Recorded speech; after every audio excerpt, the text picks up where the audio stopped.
And a good Wednesday morning, everybody. It's the Ben and Woods program, minus one key player today, one Stephen Woods. Good morning. I have been alerted, though, that Woods has successfully made it to the airport for his flight to Chicago. In fact, so it's very nerve-wracking for him. He's probably taxiing right now out to the runway because he said 6 o'clock departure. Everything was smooth. Got through security. Didn't have to arrive particularly early for his flight. I told him the airport doesn't even open until 5 o'clock. He was really worried because Woods... He would have gotten there at 3 a.m. today. Let me first introduce who is here today. To my left, as Woods likes to say, is our executive producer, imaging director, Paul Reindl. Good morning, Paul. Good morning, Benjamin. I am Ben Higgins. Our co-host, Stephen Woods, is going to be gone the next couple of days as he takes his son, Bo, to Chicago and to his first ever Notre Dame game, family tradition. But Woods is notoriously early to everything. The first time we had him over, we did a barbecue in the backyard. Pre-pandemic, probably in the first couple of months that we did the show together. And I think the barbecue was scheduled to start at like 5 or something. And Woods is sitting out with a Diet Coke in his car in front of our house, like at 4:15, like 45 minutes early, just waiting, like until he feels like it's close enough to the start time to like appropriately come up to the front door, which he eventually does, and is by far the earliest person to arrive at the party. But that's who Woods is. He just likes to get places early, which is, I guess, a noble quality, but. Like for something like a barbecue, if you say it's going to start at 5, Paul, what time do you try to aim to arrive at a 5 o'clock barbecue at someone's house? Minimum 5:30. Minimum early or late?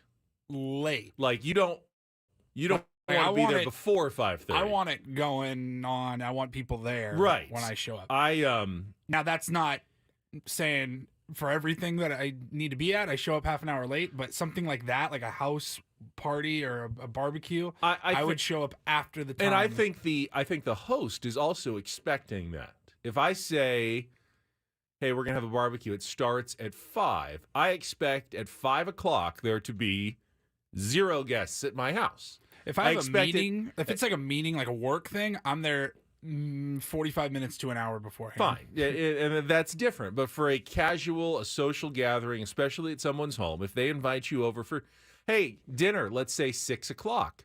I think anytime between 6 and 6:30, leaning towards 6:30 is the more appropriate time to arrive. But not before the stated time. But Woods likes to be early everywhere. So that includes the airport. But I told him the airport in San Diego doesn't really even open until 5 o'clock. Yes, right. You can walk in, the doors never close. You can sit there in a chair outside the baggage claim, but there's going to be no one at the ticket agent gates to take your bags. There's going to be no one at security to go through. What? Until 5 o'clock. So there's no point getting there 2 hours before your flight. You are going to be sitting there for an hour. So I'm just going to be sitting outside? I'm like, no, you can go in. Yeah, there's no Starbucks open, nothing. You're just going to be sitting there. Nobody at the ticketing booth. You can't go through security. With a 5-year-old, just, filling another hour on a day where all you're going to have to do is try to entertain him and fill time. So don't get there until 5 o'clock. There's really no point. I think he took our advice, said everything went smooth, and at this point he should be on his flight on his way to Chicago, which means he's not listening right now, I would think. Unless airplane Wi-Fi has really taken an advance. Usually, at least during the takeoff portion of the flight, the first 20 minutes, taxiing, takeoff, until you reach your cruising altitude. And then if you've got great Wi-Fi, sure, maybe you can stream something, but I'm pretty confident that this is one of the times that we can talk about Woods and know that he's not listening to us. I would agree with that. He's probably not going to open up the Odyssey Rewind feature on the Odyssey app as soon as he lands. I doubt it. He might check in later. And I don't think we're going to say anything that I'm going to regret, because for the most part, I love Woods, and I love working with him, and he's a terrific guy and a terrific colleague. However, Woods, and Paulie, you tell me if you agree, because I thought it was very interesting this morning. that for the first time in months, maybe even years, probably only happened once or twice in our entire 5-year plus tenure together, I arrived here before you did today. Yeah. Correct? You did. Correct. Is there a particular reason? I came a few minutes early, knowing I had a couple extra things to do with Woods not here. Just you'd be a little more organized for the show today. What time do you usually get here? I was about 15 minutes. Right. I got in at 5:30, and I was about 15 minutes behind my typical schedule. Fine. By the way, no problem with that.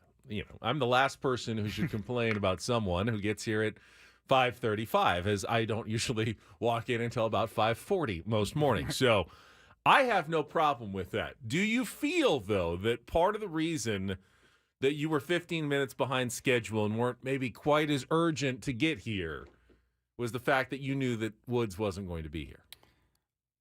I don't think so. You don't really think don't. So? Maybe subconsciously. Because he will give you a hard time. If you walk in a little bit later, he will let you know about it. Not in a bad way, but it's his personality that he will absolutely give you the business. He will kind of poke at that bear. He will I peel back at every little layer all the time. And again, he likes to get his way.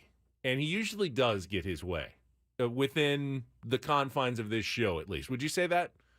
That Woods, I think so. Yeah. When there's something he's passionate about, it is happening. It's not necessarily a complete democracy. You sometimes will agree with me quietly, but if we know he doesn't want to do something, it's just not gonna happen, because we know that for the two of us, it's not worth fighting over with him. I am more of a get along sort of person. I want harmonious. I want everyone just kind of happy, and I don't want Woods to feel like he's being pressured into doing something he doesn't want to do. So, and I trust his judgment when it comes to most things about this show and this. So I generally just go along to get along. When Woods has an idea, well, okay, let's go with it. Let's try to make it work. Or if I have an idea and he says no, let's just drop it. It's fine. Right. But there's something about that. Our personalities, they're just completely different, right? Yes, very much so, especially as it pertains to this program and everything that goes into it, whether it's a guest idea, a topic. I mean, for me, there's been plenty of times over the years where we've been offered an interview opportunity, or there was an idea floating around, and I go, I think this would be a good idea. But if either of you or both of you are not excited about it, don't want to do it, aren't passionate about it, it's not going to sound good. There's no point in me trying to force it through. If we were both like me and we just said, sure, let's do this, let's do that, I don't think the show would be nearly as good. I think Woods is very important to, quality control standards. Absolutely. But if we were both like Woods, this would never have worked, correct? If we were both as stubborn yes, and hard-headed and kind of it's the odd couple. Stuck in our ways. Opposites attract. There's no chance this would have worked. This would have died so long ago. If I dug in my heels the way that he does sometimes, and we just constantly battled over no, we need to do it this way. And Woods is like, oh, no, we need to do it this way. Even if we both had really good intentions. No, I just want the show to sound great. Because that's what Woods is passionate about. And I love that, because he wants the show to sound great. I do as well. But I know that if I try to take on his personality, this would be a disaster every morning, right? Yes, it would be. It would be a disaster. It would have been entertaining for, I don't know, about a week. Yeah. It would be spectacular. We'd end up like our radio friends in Houston, do the show, bitch. I mean, we would end up as an epic viral just explosion with the end of this show is how it happened. But, ultimately it works because we're a little bit different. That being said, on these days when we're missing, one Stephen Woods, the show's going to have a little bit of a different vibe today. And I hope everyone understands that and can still enjoy the next 4 hours knowing There's no one here that's going to. Do the show. You're still trying. Do the show. I've already cut off the mic. The show. You're not paying attention. Go do what you're doing. Go have a good time. Oh God, man. You know, go do whatever the hell you're doing. Man. It doesn't matter. Well, do the show. Quit being a bitch. Whatever. I'm the one doing the show. You're the one checking out. Have a good day. See ya. Go on, dudes. Do the show, bitch. Do you think those guys? Do you think those guys went to any therapy? I'm sometimes envious because I know you talk about it. You know, doing therapy, and Woods goes to therapy. I've never done it. I had therapy on Monday. I'm always kind of curious. I just never really have had time or felt like I'm not sure what it would do necessarily. I mean, let's be honest. I'm just very well adjusted and generally a happy person. I'm not going to mess with that for the most part. So I haven't done it, but sometimes I actually am envious. Just like what am I missing out on? You're so much, Ben. Am I missing out on a lot? I feel like I must be missing out on something here. Sir, you are like the biggest onion. There's so many layers to you. I don't want to know what's We need to peel those layers back. I don't know why. Back. There's no reason that we need to peel the layers back. Oh, that could not be further from the truth, my friend. Some onions just need to remain whole and in their little just grocery store display, and they're absolutely fine. No, those are the like stinky molding onions that you don't buy at the grocery store. We need to get you going, man. Like I had it stuck in my head for the majority of my life that if you were going to therapy, you had to shrink. Like something traumatic must have happened to you, and there was something wrong happening in your life. And that is not the case. That is so far from the truth. But that's what I thought until I had friends starting to go to therapy. Role models of mine were talking about therapy and saying like it was the best decision I ever made.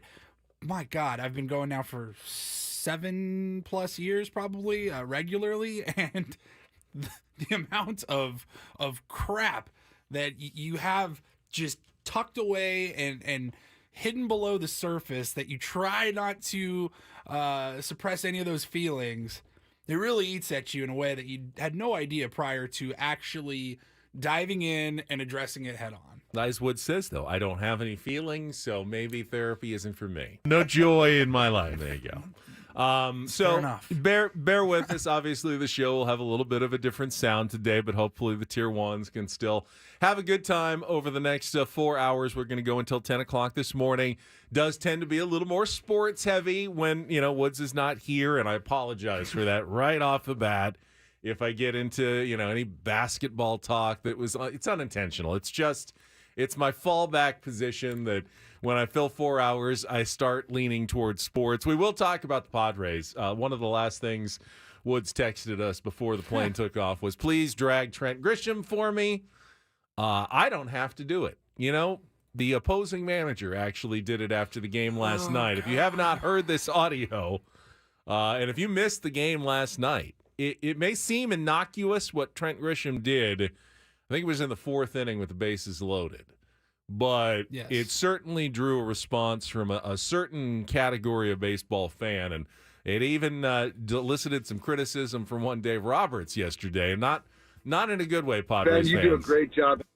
Yeah, but he doesn't think Trent Grisham does a great job, that's for sure. Oh, I think he thinks Trent Grisham did an absolutely amazing job. He was unfortunately very happy with Trent Grisham, just the way he's happy with me, too. They're buddies now. Yeah, just like Dave and I are buddies, he and Trent.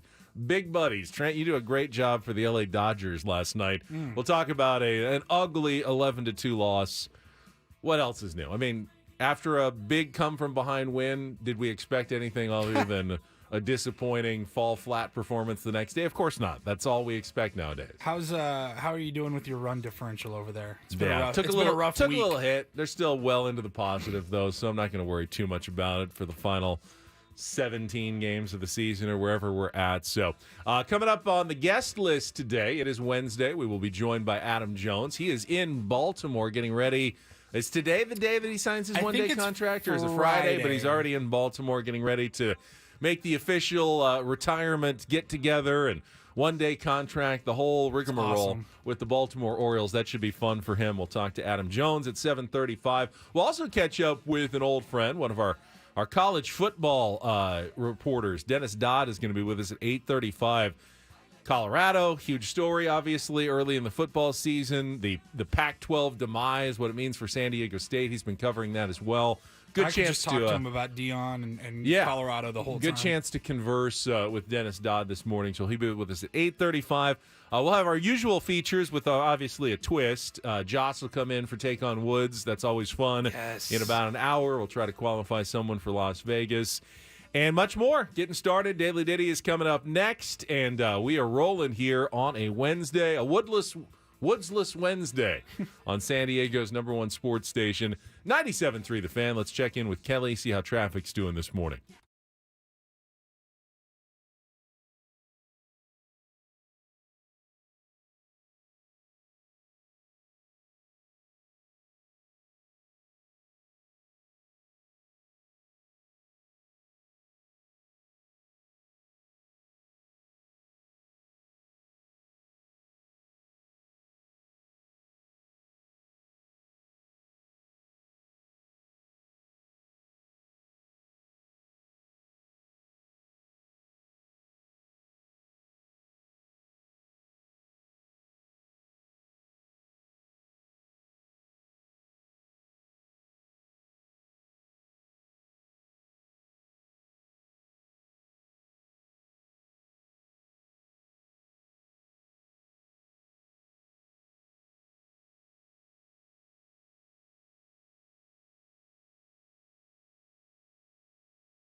I toasted you. Never hear me complain. Oh, you, Benjamin. It's almost cliche, right? Yeah. Well, that's I think the only reason anyone would not like this song is because it is so cliche. Our theme is 90s country, and there's nothing more 90s cliche country than Friends in Low Places by Garth Brooks. But if you're being honest, how does this song not make you smile when you hear it? In 2 weeks of the theme, the first time we've done ran it back with the same theme back-to-back weeks. You got to play Garth Brooks. We had a listener win last week on Take on Woods, and they picked some Garth Brooks. Yeah. I had to pick Garth Brooks in particular because if you're talking about the 1990s and Garth Brooks, I've got the built-in Padres sports connection because, of course, it was 1999. And maybe by now, Padres fans, we got a bunch of new Padres fans that don't remember this or know this. But in 1999, Garth Brooks went to spring training with the San Diego Padres. And I know what you're probably thinking. It was a gimmick. He came for a day and, did a press conference and, went and shagged some fly balls. And while, yes, it was a gimmick, it was much more than that. He participated virtually the entire spring training with the San Diego Padres. He got 22 at-bats in spring training games. I mean, he was out there on a fairly regular basis, like a couple of times a week during Cactus League games. This was not Will Ferrell like a few years ago. No. When he came up for he played in like 8 games in one day. Yeah, this was not a publicity media stunt, although it was a way to raise money for charity. He had a Touch 'Em All Foundation, charity for children, and they were promoting that for the entire 1999 season. But he was a high school baseball player growing up in Oklahoma. It was just kind of a dream. Obviously, his popularity opened some doors, had a relationship with some people with the Padres, and, Bruce Bochy loved it, having him there. Kevin Towers absolutely loved it. In fact, at the end of the spring, Towers joked, I offered him a Trevor Hoffman deal, $32 million for 4 years. He said, Brooks turned us down. He said he could make that much in a weekend, so no thank you. He wasn't going to do that. But, I think he was like 0 for 20 or something. And finally, in his last game, I don't know if the defense was playing him a little off a little bit, but he grounded a ball in for his one and only hit of the spring. He actually then he had an RBI in his final at-bat on an infield grounder, fielder's choice. So had a single, had an RBI, got 22 at-bats in a big league spring, and was generally a really popular guy. I mean, he signed as many autographs as Tony Gwynn did during that spring in 1999 when he was with the San Diego Padres. And I had forgotten this part. I was just looking it up. He actually went the next year and did spring training with the Mets, and a few years later did spring training with the Royals as well. So he loved baseball, and he loved that experience and went back and did it a few times. But 1990s, Garth Brooks, San Diego Padres seem to fit the Ditty theme really well this week. I'm a huge Garth Brooks fan. You can always play him on this show. You've been to Garth Brooks shows. I've seen him twice. Most recently, I think it was 2021. It was like early 2021. One of the first big events post-COVID, and down at Petco Park, and it was so much fun, man. He puts on a hell of a show. It was a great time. Both times I've seen him, I'm like, that was one of the best concerts I've ever been to. Paul, you put on a great show every day. Thank you. Yeah, I don't know if anyone has ever seen this. If you're watching on YouTube, Paulie puts together rundowns, with little notes, segments, and everything. Today's rundown just went boom because we had everything planned and organized, and then Adam Jones just called and said, can you move me up? So we're going to have to shuffle everything that we plan to do today. Shouldn't really affect you as a listener too much, other than the fact that now Adam Jones is actually going to join us in our next segment at the bottom of the hour. And we're going to push back Jesse's Incorporator and our Padres Wrap-Up. We'll get to everything just like normal. But now here's what I want to do. I want to make Adam Jones the co-host for the segment a little bit instead of just the guest. I like that idea. We had planned we would typically play our Padres Wrap-Up at 6:35. We'll push that back to 7:30 probably. But a big part of that wrap-up was going to lead to a discussion on Trent Grisham bunting in the 4th inning. Correct. And especially comments made by the opposing manager, one Dave Roberts, Ben's best friend. All right, let's play that quickly because I want to set it up before. I wanted to play it with Adam Jones. All right, we'll play it with Adam Jones. How would you react if you heard this as a player? All right, we will play those comments from Dave Roberts when Adam Jones joins us. And it's an interesting debate because, most people say giving yourself up for the good of a team, driving in a run. Isn't that what team baseball is all about? In this case, I think the answer is a resounding no. But we'll see what Adam Jones has to say. I mean, anytime you do something that the opposing manager thanks you for at the end of the game, you're doing something wrong, obviously, as a Major League Baseball player. It's not good. You don't want the opposing manager taking time out, like on his own. Just want, hey, everybody, good win today. Nice job by my guys. But I just wanted to take a second to thank guy from the opposing team for really helping us out tonight. Dave Roberts did that.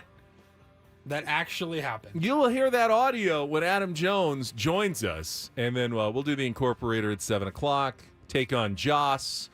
Padres Wrap-Up will come up a little bit later. Stick around. It's Ben and Woods with Paul today on San Diego's, Paul every day, but no Woods today on San Diego's #1 sports station, 97.3 The Fan.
Sour 97.3 The Fan is brought to you by South Norte Tequila Cocktails. Real tequila, real juice. Savor South Norte Mexican-inspired premium tequila cocktails made with real tequila, real juice. Sip on a classic margarita, an authentic Paloma, crack open a Matador or the Mexican Mule.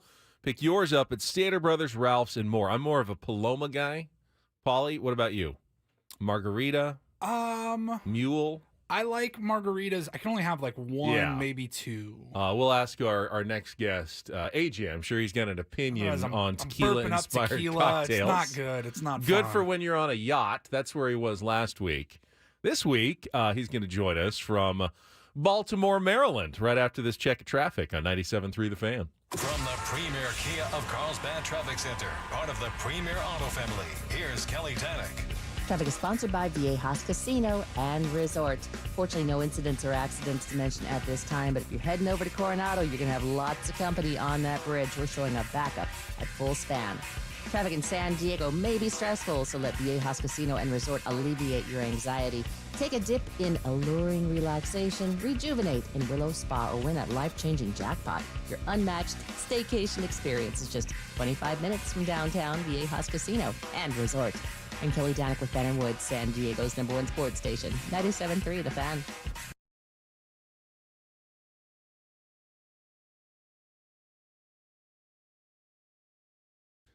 All right, let's go out to our premier Chevrolet of Carlsbad fan hotline, and we are joined by the five-time All-Star Adam Jones. And so today, Adam, you're kind of co-hosting this segment with Paulie and me since Woodsy's on a plane on his way to Chicago. But good morning to you. Good morning, brothers. How you guys doing? We're good. What's up, AJ? We're good. So, margarita, Paloma, Matador, or Mexican Mule? What's your tequila cocktail of choice? Ooh, I'm going with the margarita. Margarita? I keep it simple. Just the other ones. I didn't know what a Matador was. I guess it's a a margarita with pineapple juice, which actually sounded pretty good because I like pineapple juice, but I need to try one of those for sure. I like Palomas. That's grapefruit juice, but. We wanted to talk about what happened in last night's Padres game, and I saw that you just saw the play in question. Padres fall behind 4-0. Freddie Freeman homers on his birthday, 34th birthday, and they're down 4-0. But Lance Lynn has certainly not been sharp the first couple of innings. Padres have had their chances. He's been a little. Kind of rough outings the last couple of times coming into this one, and the Padres get him on the road. Juan Soto doubles. They load the bases. Nobody out for Trent Grisham, who was hitting, in the 6th hole yesterday? He was, usually hits 9th, but he was hitting 6th yesterday. And Trent squares around and bunts toward third baseman Max Muncy. Bunts it a little too hard. And while the runner comes home from third, Muncy is able to just get the force out at third. He fields the ball right at the base. Just steps on the bag, and it's one out. It's first and second now. You got to run in. But in that situation, Adam, as a big leaguer, just you tell me what you're thinking when you go up to the plate there.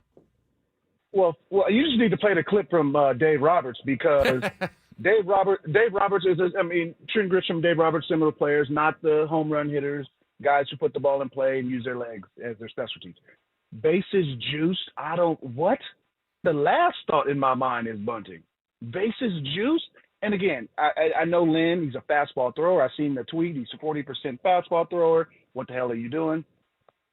Hey, I'm licking my chops because you know you're going to get a fastball. I watched Manny's second at bat where he threw him fastball in, and then a slider away, and then Manny's what did you do? Just discombobulate a little bit, then threw him another slider, laid off, then try to come back in with a fastball, and he was on it. Because when your pitcher throws a lot of fastballs, you stay on the fastball. Lynn wants to throw 8 innings. He doesn't want to throw 5. He wants to throw 5, he'd sit there and snap curveballs all day. He wants to get through the guys. Bases juiced. It surprised Muncy.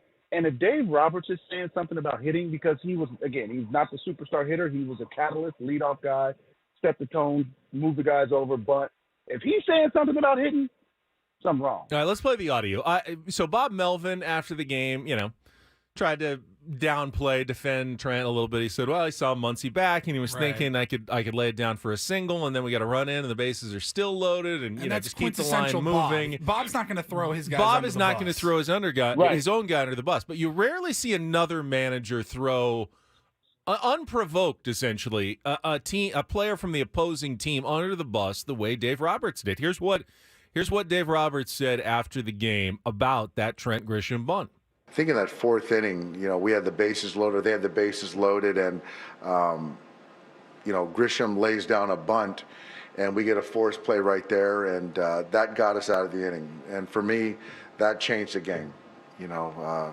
Guy hitting in the 6 hole and lays down a bunt and basically did us a favor right there. So for me, that was a big, big changing point because he was hanging, and they had him on the ropes. Now, that's unacceptable. He's not wrong, and I'll commend Dave, his honesty, but he wasn't being pressed by reporters like, hey, can you tell us how that bunt changed the game, Doc? He just on his own just went and threw Trent Grisham completely under the bus. That's pretty aggressive, AJ, for an opposing manager to be talking about another player like that. I don't know if he threw him under the bus. I just think that he stated that this was a big part in the game, and the 6th hole slot was up. That means that's an RBI guy still. The 6th hole slot is up. And then he filled in the blank with, Grisham's hitting 6th. Who, again, is usually hitting 9th. But he bunted in a situation with the bases loaded. Now, if it's 1st and 2nd, if it's 2nd and 3rd or something like that, I get it. You just don't see people bunt with the bases drunk.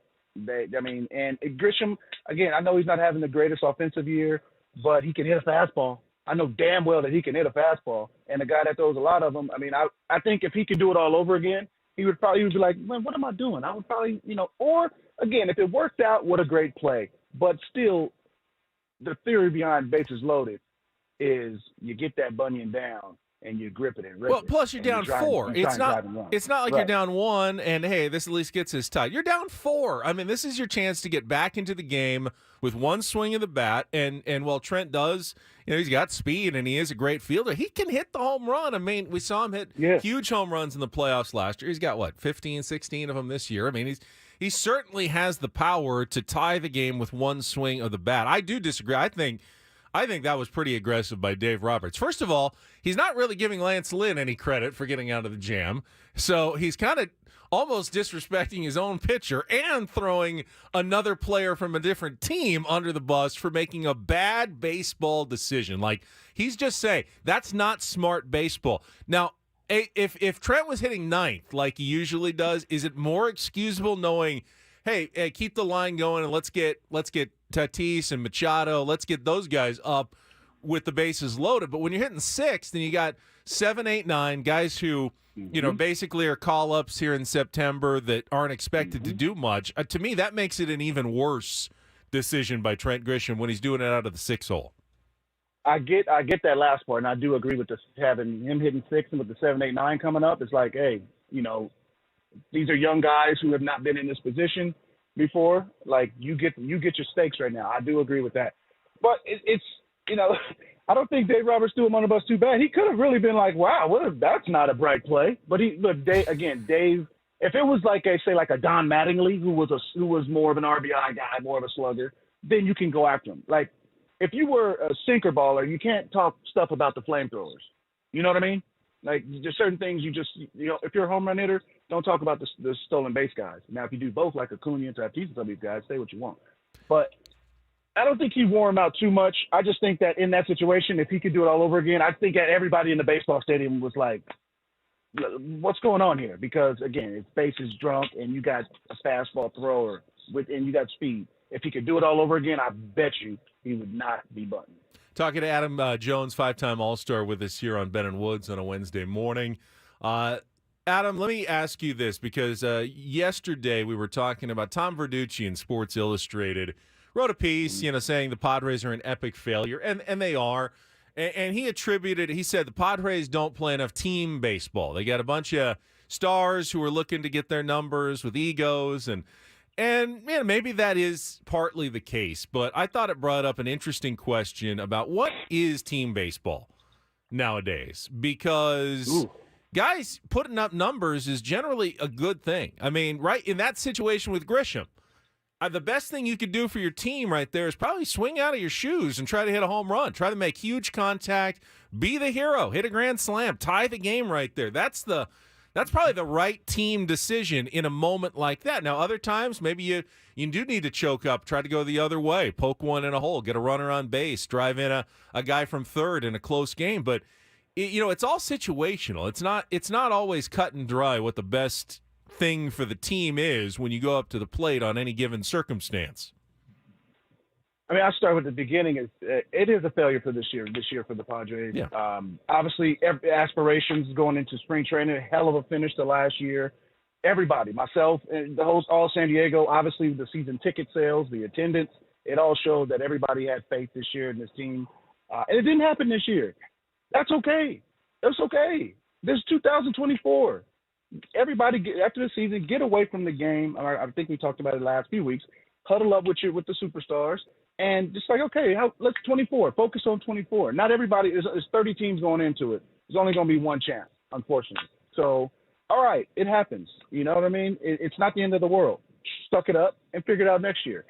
Now, with team baseball, it's just selfless baseball. Now, I always said this. If I played every day, my numbers would be something good. And I see Soto was trying to play 162. Yep. God bless him, because it's 162 is tough.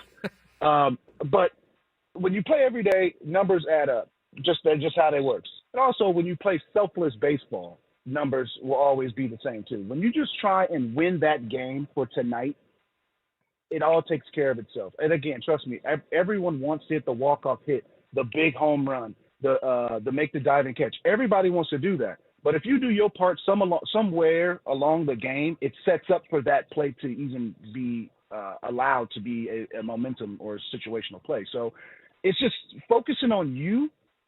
If you bat leadoff, you're a leadoff hitter. You're not hitting fourth. Hit leadoff. I get the dynamics of the game is home run hitting and different. No, go back to old schools in some ways. Some of these teams have went back to the old school traditional ways of 1 through 9 lineup. We're playing our lineup traditional, speed, athleticism, power, and have some fun. Again, they're playing the Dodgers right now, and that's a great example. The Braves are another great example. I think the Padres are heading that direction. It takes time. You can't just say, here, hey, bunch of superstars, get together and figure it out. That doesn't work as fast as people think. It takes time, and I just think next year could be the year. But this year, it was everybody in that clubhouse will say at this point, if I was playing in that clubhouse, I'd say, yes, I'm disappointed in this year. But we got next year. That's the beauty part about it. Some people are expiring contracts. It's going to be a change in scenery for some people, but your cores will be returning. So 2024 just is going to be the focal point. I'm glad you brought up Juan Soto because I wanted to ask you about that. Trying to play all 162. What was the most games you played in a single season? You remember? Yeah, 162, sweetie. I played 322 straight. Wow. And it hurt like hell. Wow. Okay, yeah, so center field too. Center, and Buck never gave me a DH. Juan Soto said Bob has been begging him to take a day off. And Juan doesn't want to do it. He wants to play 162. Did you have to ever fight your manager? You have to fight Buck I want to be in there and he wanted to take you out? It was both. Obviously majority of the time I'm like, no, I'm playing. And, there's days you wake up, I've watched his interviews, I wake up some days just a little sore. But, once you get to the ballpark and you be like, okay, hey, loosening up, because you get that energy, that feel. And you just go out there and play. It's our job. I looked at it as look, you signed me up and you said to be an everyday player. Well, you got a game every day. Well, I'm going to play every day then. So it made my job, it made it easy. And I think it made Buck's job easy that he had me, Markakis, Hardy, Machado, a young Machado that you see in these top games since 2015. That's not just by, no, that's by design. We post. You came up through the Orioles system under Markakis, myself, you're posting. I don't care what you say. If you are obviously the caliber of a player that Machado is. So it takes a lot out of you. It's a fantastic feat. But it says a lot to what he's doing to himself to be able to do that. Taking days off from batting practice, not doing this, not taking extra shaggy, maybe just doing some defensive stuff on the day, maybe just doing offensive stuff, maybe just doing nothing. He's understanding that although he's still 24, he can go out there and do whatever he wants every day. But to play 162, you have to take it easy. And Wayne Kirby taught me. He's like, the first day into a city, never take BP on the field. Your body needs as much rest, as much recuperation as it can possibly get. And I learned that. And I started doing that in about my 6th or 7th year, and it just helped me continue to play as many games as I did. And what Soto's doing, I think, is amazing. And it's just a testament to, first off, health, the training staff, and, he's putting up good numbers and feeling good. Talking to our man Adam Jones this morning on Ben and Woods. AJ, I'm thinking back probably a year and a half ago on this show. We had you on, and we were still kind of getting to know you a little bit. And I remember one of us asked you at one point, are you even retired from baseball? Like officially, you were home from Japan, but never really saw an announcement. And that's changing this weekend. You are in Baltimore. You're going to retire officially as a Baltimore Oriole, signing, I assume, a one-day contract and doing that whole bit in Baltimore. What are your emotions like as this day approaches now? It's Friday night, right? Yeah, it's Friday, man. It's getting weirder and weirder. I guess it's approaching. I'll be a fool to say no. I'm not. They ain't got no nerves at all. No, it's a sold out crowd. They've already tweeted out that it was sold out last week, so I know it's going to be 47,000. I think 652. Yeah, I remember in Birdland, and no, it's obviously it's a formality because it's well known that I'm done, but it's a day to celebrate myself in Baltimore, for the fans to celebrate me also, because my exit here wasn't as glorious and could have been better. But I think, years later and, me done playing, I'm involved with different things here back in the city. And I just think it's the right thing to do. The Orioles are playing great. It's a chance for them to clinch a playoff berth possibly that night. So it's a lot of good things going on. But at the end of it, I just I couldn't end my career as a Buffalo. I'm an Oriole. I love San Diego. I'm not a Padre. I'm a Padres fan. I'm an Oriole. And at the end of the day, this is where I belong. This is where my last anything I think in baseball should be. My last picture with a uniform, with my kids, my family. So I think that it's just right. I wish my mom was here, but it's going to be the 2-year anniversary of her passing. So it's a very special day. She'll be watching over me. I'm going to make sure that I get myself a tequila and have my finger up like she always would have. And have a good night and celebrate it and enjoy it. I don't know. I heard the Jets may need to sign you as a quarterback still, so be ready to come back out of retirement. Phillip Rivers is going to come back and play for the Jets. No, congratulations, man. Sincerely. Absolutely. I mean, enjoy that. They are going to give you so much love on Friday night in an electric atmosphere, a first-place team, a sold-out crowd, a Friday night. I wish I could be there. That would be fantastic, but I'll be thinking about you. And just to soak that all up, man, you have absolutely earned that. You deserve that, and it'll be a memory you'll take with you for the rest of your life. I appreciate you guys for saying that, man. It's a big moment. And, see you next week. Yeah, all right. Take care. We'll retire as an officially retired person. Absolutely. Take care, Adam. Thank you. All right. Adam Jones on our Premier Chevrolet of Carlsbad fan hotline. Save money the right way with Premier Chevrolet of Carlsbad. Visit them today in the Carlsbad Auto Mall. Chevrolet find new roads. If you can still hear us, everyone in the chat offering their congratulations to Adam Jones right now. Great career, and this is the best way you can possibly end it. Go back to the team that cool, man. you played with. And, I mean, it's not like it's going to be a 10,000 people at the end of a sad season either. Everyone's talking Orioles right now. It'll be so cool on Friday night for AJ. All right, we'll come back. We're going to play Take on Joss, who's going to come in and sub for Woods today, and we'll hear Jesse's Incorporator from last night as well next year on 97.3 The Fan.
Well, thanks again to Adam Jones. Going to be a memory of a lifetime for him on Friday as he officially retires. Final day with the Baltimore Orioles in front of a sellout crowd. That's going to be pretty awesome for him. And always enjoy our conversations with the 5-time All-Star. Ben Higgins, Paul Reindl with you this morning. Stephen Woods on assignment. Not really. He's taken Bo to Chicago and going to a Notre Dame game. I heard that Scravy kept saying Ello was on assignment, and I found out from Adam. No, he's on a trip, which is fine. You're allowed to go on vacation, but he's on a vacation. He's not really on assignment. I mean, I go on all kinds of vacation. You never say, "Oh, Ben Higgins is on assignment." When I'm out playing like golf in Palm Springs and not doing the show, you don't say, "Oh, Ben's on assignment today. He'll be back tomorrow." He's on vacation. He's Woodsy and taking Bo the are day not going to be off. sitting in the press box at Notre Dame. Filing a story. Yeah. Got to get that deadline in. Post-game quotes, I cannot wait, honestly, for Monday. We'll be off on Friday this week, so we're going to have a long weekend, but I cannot wait for Monday. I want to hear all of the stories I am excited from too. Chicago. He said it's a Woods family tradition. When you hit 5 years old, you're allowed to go to your first Notre Dame game. Bo's finally get to go there. He said yesterday Bo gets to go to his first gentleman's steak dinner out in Chicago. I mean, that's incredible. That is amazing. I feel like we miss out a little bit here in San Diego. And, yeah, I mean, I've been to some Aztecs games. And we miss out done a lot of tailgate, on but what you're about to say. It's not the college football experience. We've never had the college football experience. And I didn't. I went to a D3 school. I mean, that's like high school football, essentially. So there was no tailgating or anything partying like that. I finally got to experience it in recent years going up to Washington State for college game day with my wife where she went. It was incredible. I mean, like from 2 a.m. all day long, just constant partying, going from one tailgate, RV to another all day long until the game. I mean, you finally get to the game and you're pretty much exhausted because you've been partying all day long. And this is what it's like, in the SEC, Notre Dame, Big Ten, all over the country on Saturdays, but not here in San Diego. We've never really had that in college football. And we do miss out because it's an incredible experience. I did once at Folsom Field in Colorado. Well, obviously, well before Prime was there. It's a different experience now, I'm sure. But it was still very cool to see what it's like at a kind of a major football school, what the Saturday is. And we've never had that here in San Diego. It makes me kind of sad that it's one thing that we don't get to have. And that's why, partly selfishly, why I've been pushing, San Diego State, they got to get to a Power 5 conference and up that football experience with better games, better opponents so we can have that, atmosphere maybe someday at San Diego State. Maybe it's a dream and it'll never happen, but we would love it here. I mean, we love tailgates. We like partying. I mean, we used to do it with the Chargers all the time. You could do it with the Aztecs. It's just hard when Idaho State's coming in and it just doesn't feel the same as, an SEC or a Big Ten kind of football Saturday. I wasn't around, when Marshall Faulk was running around at the queue for the Aztecs. I know a lot of people went to games then. It's just different now. I mean, even a few years back when Rashad Penny was chasing a Heisman Trophy, you're like, cool, San Jose State's coming to town this weekend. Awesome. It's not the same. We need a contestant for Take on Joss. It's always fun to play Joss, win or lose. And, you don't have to beat Woods to qualify for the trip to Las Vegas, although I think Joss did have her first perfect score last time. She crushed it. So she's not bad, but she always makes it really fun when she comes in. So if you want to take on Joss here in a couple of minutes, 833-288-0973. Call now, get online. We'll get to our game in just a second. But I did want to play the incorporator from last night. Jesse Agler joined us yesterday, and as always, got his incorporator word. This was a last-minute selection from Woodsy yesterday. All right, I got one for you. I got one. I was racing to come up with one in case you didn't get one. I got it. You ready, Jesse? Yeah. Yes, ready, always. Succedaneum. Ooh. Okay. Succedaneum. Succedane. It sounds like a combination between He has success and sadness. No, I messed it up. I just said it to Paulie, if you can get it in quickly. Succedanium. Succedaneum. Succedaneum. Succedaneum. A substitute or replacement for something. Succedaneum. Okay. Well, now that we figured that out, Yeah. hopefully Jesse was able to make heads or tails of what we were trying to give him yesterday, and he got it in, as he always does. Yeah, fourth inning, top of the fourth inning last night. Jesse Agler on the call. Lance Lynn, definitely something of a throwback out on the mound. And 6'5", 270, you never get the sense he's afraid of anybody. He'll move some feet, throw a lot of pitches. 1-1 is low, 2 balls and a strike. And really in sort of the era of the succedaneum reliever, Lance Lynn, in his prime at least, was a guy that was just out there going and going and going and going. A lot of innings over the years, and a guy that it seemed like was at or above 100 pitches. Again, in his White Sox heyday, every time he took them out. I called that one. I said Jesse is going to basically use it for some sort of substitute player, obviously. Right. Someone who goes into the game, or in this case, a reliever who replaces a starting pitcher, is essentially a succedaneum baseball player. You are a substitute for the regular guy who starts the game when you come out of the bullpen and are a reliever. I had never heard that word before. That was a brand new one even to me yesterday on the Incorporator. Really in sort of the era of the succedaneum reliever, Lance Lynn. That's so good. There he is. That's perfect. God, he is perfect great. use, I believe, of a word I have never heard of. Succedaneum. Jesse Agler nails it again. All right. I assume Joss is going to be over in a second. Do you think we should just play the contestant half of the game, or should we wait for her to mosey on over before we get started? I'll let you make the call here on this one. We can go ahead. She usually gets here a few minutes Looks like we got early. a contestant on the line. Let's get to it. Let's play a little. Oh, no, we lost our contestant. All right, 833-288-0973 makes the decision easy for us. We can wait until we get another contestant on the line. Call in now. We wait for Joss to walk on over to join our game. We got two sides that we need to fill in this game: the contestant and the host who will challenge in the game, and we have neither of them at the moment. So give us a call, 833-288-0973. I will remind everybody you can get the Upper Hand Fantasy Podcast to bring you the latest news and player insights to help you win and avoid any embarrassing league punishments, in-depth analysis, start-sit questions, and everything you need for your fantasy team. Just download Upper Hand Fantasy on the free Odyssey app or wherever you get your podcast. I just got the saddest reminder on my phone. Oh, boy. It's the email that says, don't forget to make your survivor pick for the week.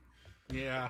You don't have to. I don't have to anymore. I already lost, as did Woods, in the very first week of the season on our survivor selection. You can help me out, and I will pick the opposite of whoever you decide.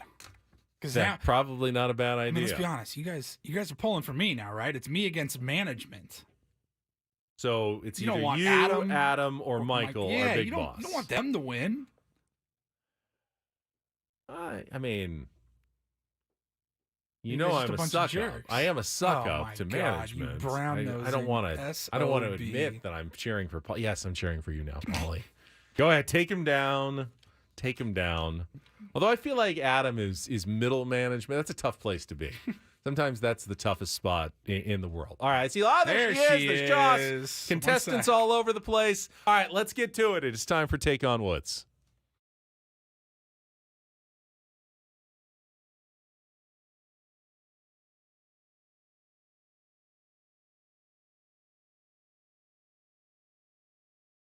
It just brings a smile to my face.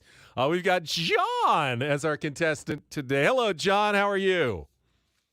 Is that me? That's you. You were in. Congratulations. Okay. Yep. All right. So First time player. All right. First time player, and you get to take on Joss today. If you win or tie Joss, we will put you into the drawing for the 2-night getaway at the Westgate Las Vegas Resort and Casino. Comes with a $250 food and beverage credit, private VIP pod at their Westgate Superbook. Check out the $70 million in room renovations at the Westgate. All right, you get to pick our category today. Your choices are title yes, lyrics no. Those are songs with the title not appearing anywhere in the lyrics. Got song sequels. Those are songs that either are or have sequels to them, like movies. And we've got from A to A. Those are 5 bands whose names both begin and end with the letter A. John, of those 3, title yes, lyrics no. Song sequels or from A to A. What would you like to play? Number 1, titles. Title, yes. Lyrics, no. no. All right, we did one of these last week. We got 5 new songs that are famous, but when you sing the song, the title never appears in the lyrics of that song. You get 60 seconds to answer as many as you can. Pass if you don't know an answer. We'll come back to it.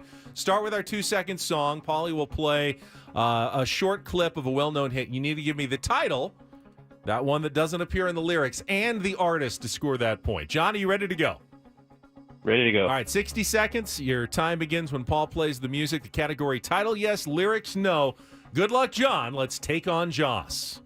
Hey, mama said the way you move, gonna make you sweat, gonna make you... Led Zeppelin, off the pass on the song name. All right, it was actually written in 1955, but the Righteous Brothers made which song their signature classic 10 years later? No idea. Pass. Do you have the time to listen to me whine? Green Day asks in which 1994 single? Basket Case. Correct. It's considered an anti-war song, but Stephen Stills actually wrote which Buffalo Springfield classic about the 1966 curfew riots on LA's Sunset Strip? Pass. Named after a Frida Kahlo painting, which Coldplay hit is loaded with historical and Christian references? Yellow. Incorrect. Let's go back to the 2-second song. You got the artist. What's the title? Hey, mama said the way you move, gonna make you sweat, gonna make you... Black Dog. That is correct. It was actually written in 1955, but the Righteous Brothers made which song their signature classic 10 years later? That one is Unchained Melody. Never appears in the lyrics. You did get Basket Case. You got Black Dog by Led Zeppelin. Didn't get For What It's Worth is what the song is called. Stop, children, what's that sound? Everybody look what's good. And Viva La Vida is the Coldplay song that they never Kahlo, isn't it? Frida Kahlo? Kahlo? I'm not sure how it's it's pronounced. Kahlo. All right, Frida Kahlo. All right, let's bring Joss in. Hang on the line, John. We'll see if 2's enough. Hello, There my she dear. is. There Hi. she is Oh, you from go- our you're all sister set for me. station, Kixie down the hall. Joss is here to take on John today. John's score is locked in. The category today is called Title Yes, Lyrics No. Okay, So hi. these are songs in which the title never appears in the lyrics of the song. Oh my God. Can be tough. This one might be a little tricky. Okay. All right, you know how the game works. Let's put 60 seconds back on the clock. Don't forget to give me the title and the artist of the 2-second Okay, song, wait. the first one. Okay. And you can pass if you don't know. We'll come back to it if there's time left. Okay. All right, so you can't really sing to yourself and go, ooh, wait for the title to come, because it'll never come in the lyrics to the song. All the songs, the titles are not in the They're lyrics not of the song. in the lyrics That of the is song. sick. Yeah, this is pretty tricky. All right, here we go. 60 seconds. Time begins when Paul plays the music. Good luck, Joss. Let's take on John. Hey, mama said the way you move, Oh! make you sweat, gonna make you... Now, Black Crows. That's not who it is it? It's not. Hold on. Yeah, that's it's Black Sabbath. You What is wrong with me? want to pass? Yeah, I'll pass. All right, it's actually written in 1955, but the Righteous Brothers made which song their signature classic 10 years later? Unchained Melody. Correct. You have the time to listen to me whine. Green Day asks in which 1994 You have the single. time to me whine. You're not going to get to the title, though. God, I hate this. Oh, it's that song about whining.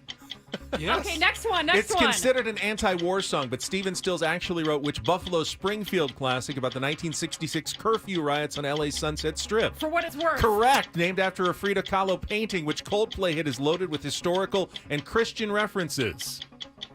I won't even touch it. I'm not even All right, touching back to it. the 2-second song, which is giving you some trouble. Said the way you move, gonna make you sweat. I can see that. You kept it's saying pop- you kept saying Black Crows, Black Sabbath. It's no, don't tell It's me. Led Zeppelin. I hate you. The song though is called Black Dog, which is why you did have it in your head. All right, you got 2. John got 2. He qualifies. You don't lose. It's a win for everybody. right? John, hang on the line. We'll get your information, put you into the grand prize drawing. You got Unchained Melody. Basket Case is the name of the Green Day yes, song. it is. You got For What It's Worth. Yeah. And Viva La Vida is the Coldplay song. Oh, yes. We might have played that for about a second or two on Kixie at some point. So that was a very eclectic and difficult category today, though. But you did fine. John did great. He qualified. I consider that a win all around. Well, that's just great. What a lovely Very thing well you've done here with this contest. But I just can't get over how good you look, though. Thank you so much. Hey, just knock it off. Don't inflate the ego more than it already is. I just come in here and stare at you. Yes. 40 pounds. Well, you look Thank beautiful. you so You're much, wicked, Joss. and your game was ridiculous, but you look good. Thank How's you so everything much. going over on Kixie? What's the hot story today? The MTV VMAs? Yes, we talk about that with NSYNC grouping back together, Oh, giving Taylor yeah. Swift the award. That's very, very Kixie Had over a- there. I was Very totally excited talking wife about that earlier. For the, yeah. I believe you. We actually opened our show with Yeah, I NSYNC, believe it or not. believe that you did. Okay, well, I guess I should let you guys continue and Go ahead. Say There hi it to is. Rob for me. Thank you for coming absolutely love in. you guys. Take care. Take on Joss. Very fun. All right, we're going to have Don't Do This coming up next. You know what? I have a do this. It's called Shoot Your Shot. Who knows what may happen when you do? Basket case. Thank you, Paulie. We'll be right back after a check of traffic here on 97.3 The Fan.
Don't forget, all guests on Bennett Woods appear on the Premier Chevrolet of Carlsbad fan hotline. Premier Chevrolet of Carlsbad. In Carlsbad. Save money the right way. You okay with that? At Premier Chevrolet of Carlsbad. Find new roads. It's weird. You say something a million times, and then you say one word out of order, and you lose your entire train of thought sometimes. I don't know why. All right, let's get to Don't Do This. Thanks again to Joss for coming over, playing our game. She always makes it so fun. That's always a pleasure to have her over. This is a story that was actually out yesterday. We didn't bring it up, but the details have just gotten gnarlier today. Houston Rockets guard Kevin Porter Jr., like a significant NBA player, was arrested after an alleged attack on his girlfriend at a New York City, a Manhattan hotel. And he was arrested on Monday, was arraigned yesterday, but the details that came out in the arraignment, pretty gnarly, as I said. His girlfriend's a former WNBA player. She apparently ran into the hallway of their hotel, out of their room, covered in blood. She is being treated for a fractured neck vertebra.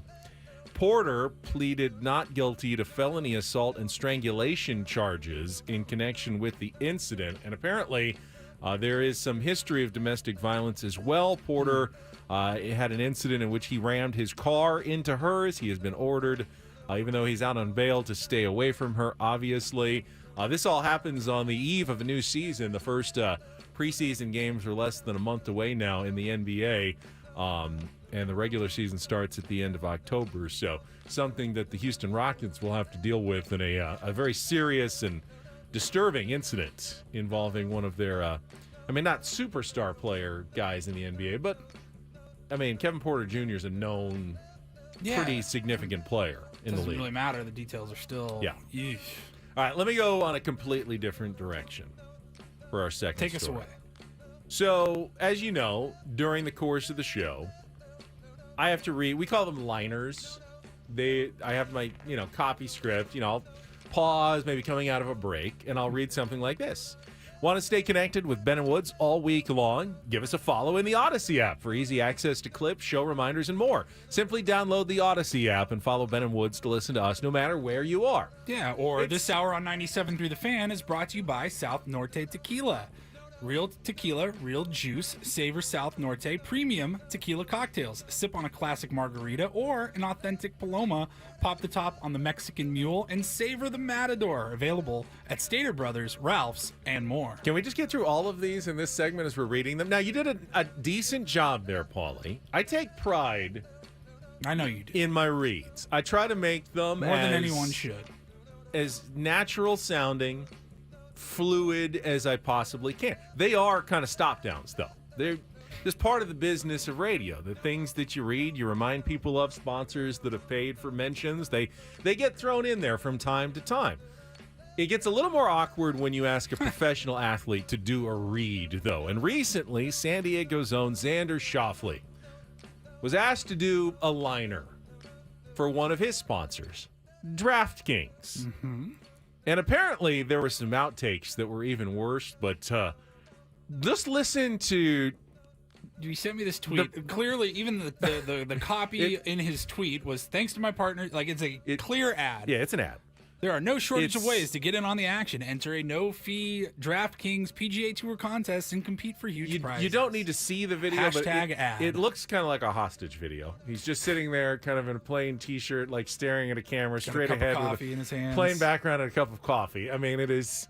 Let's say the effort put in on this was hello, this is Xander Schauffele. Was minimal.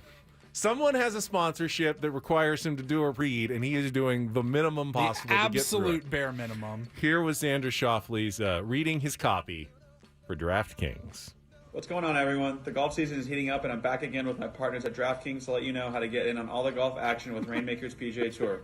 Build your ultimate golf franchise with digital player cards, then set your lineup to compete in no-fee fantasy golf contests each tournament of the season for your share of huge cash prizes and more. From a classic or showdown contest to match play and cup event-based contests, there's no shortage of ways to get in on the action. Head over to DraftKings Marketplace to build your lineup and get in the game today. New customers, don't forget to use my promo code Xander when signing up. Boy, I cannot wait to sign up for... What was he even talking about? I don't know. Because, first of all, Way too fast.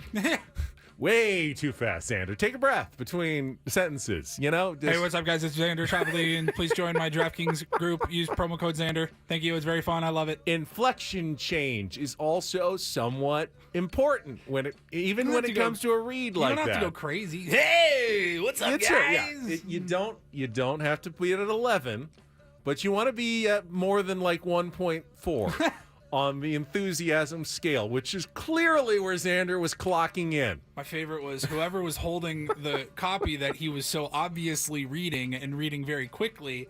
If the camera was like right on him, they were standing off to the side by about 2 feet. So he's just like looking out of the corner of his eye, and you could just see his eyes reading real fast. Probably like, holding up a piece of paper with like 15 font so he could just barely read it. And he was just going, can we get this done as fast as I can so I can get back out to the driving range and keep getting ready for the Ryder Cup, which is later this month. I don't have time for a DraftKings read right now, but well done, Xander. Just your radio career at the end of your golf career is going to be spectacular, I'm sure.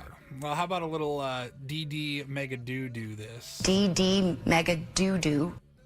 So for Do this, it would appear that NFL superstar tight end Travis Kelce, he shot his shot with one Taylor Swift, maybe the most eligible bachelorette in the world. I don't know, but So it takes a lot of chutzpah. Yeah, to even think maybe maybe I've got a chance with Taylor Swift. Essentially, that's what he's saying, right? Like, yes. Hey, you know what? I just won a Super Bowl. I'm Travis Kelce. I think I've got a shot with Taylor Swift. They are reportedly, quote, hanging out. And they've crossed paths a few times now. And Travis Kelce went on a podcast recently. So how did this start again? So he talks about it here. He said, I was disappointed. She doesn't talk before or after her shows anymore because she has to save her voice for the 44 songs that she sings. So I was a little butthurt. I didn't get to hand her one of the friendship bracelets that I made for her. That's the big thing at the Taylor Swift concerts this year. Friendship you make bracelets, you pass them around, trade them, or whatever. He made one for her with his number on it. His phone number or his number like no, 80, not like whatever, 87 or whatever it is, 83, 87. No. His actual phone number, and that was going to be his move, which is great. But she wasn't doing meet and greets. He never got the chance. And I guess he was on his own podcast that he does with his brother, Jason Kelce. And Jason Kelce's wife was talking about how they just met up on Tinder, like randomly, straight up, and basically encouraged him to shoot his shot. And word got back to Taylor, and they are, I wouldn't say full on dating, but they're reportedly hanging out. It now. must be, especially for someone like Taylor Swift. We know the stories. It's everything she does is such mega news, especially within that circle of her fans. And Kelce pulled a Michael Jordan. And then relationship news is like 10 times of the interest, which it shouldn't be. It's actually gross and really unfortunate for her, what the spotlight that has to be on her. Right. So she has to be so careful, like with every move she makes with a potential boyfriend at any point. So yeah, they're hanging out, they're seeing each other, and they're happy. I wish them the best, but man, the guts it must take. You put your phone number, and we're gonna try to give it to Taylor Swift, thinking, yeah, she might give me a call. I got a chance. She might give me a call. I got a chance. He said on this podcast, she doesn't meet anybody, and she doesn't, or at least she didn't want to meet me, so I took it personal. Okay, buddy. All right. Good luck. I guess that's the attitude of a champion. Yeah. Right there. And that's don't and do this for a Wednesday.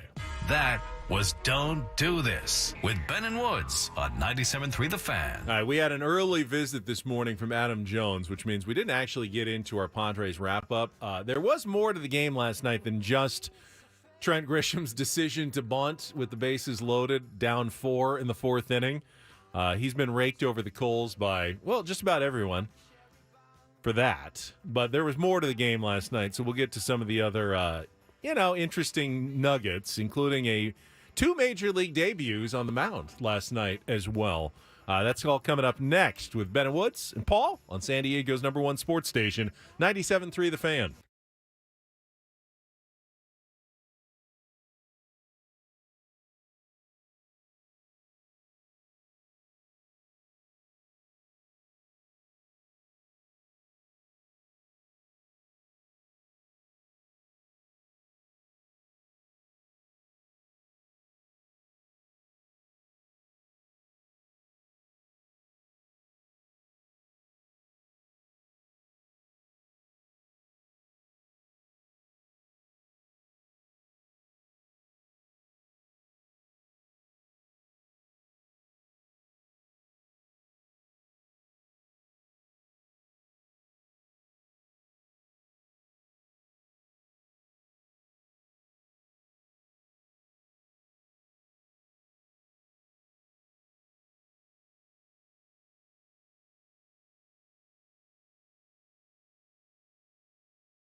Just talking about sdfatloss.com. Sometimes the hardest part of losing weight is the people who are undermining you constantly. Because we had our engineer JR come in about 30 minutes ago and goes, "Hey guys, there's donuts for you in the kitchen." And then Michael, our boss, just came in and said, "Hey guys, there's bagels if you want them in the kitchen." I'm trying to avoid this sort of stuff. I appreciate the thought. I really do, but I'm going to try to pass this morning on the... Yeah. Hey guys, there's a bunch of breakfast meat. Sales director, "Hey, we got a bunch of Danishes for you in the kitchen." I'm going to pass right now. I'm good. We're in the middle of a show. Oh, man. Big stack of pancakes. Joe Musgrove. All right. Got to get to our Padres wrap-up from last night's game. It followed the very familiar pattern of score a bunch of runs, good win, show us nothing, bad loss. I mean, you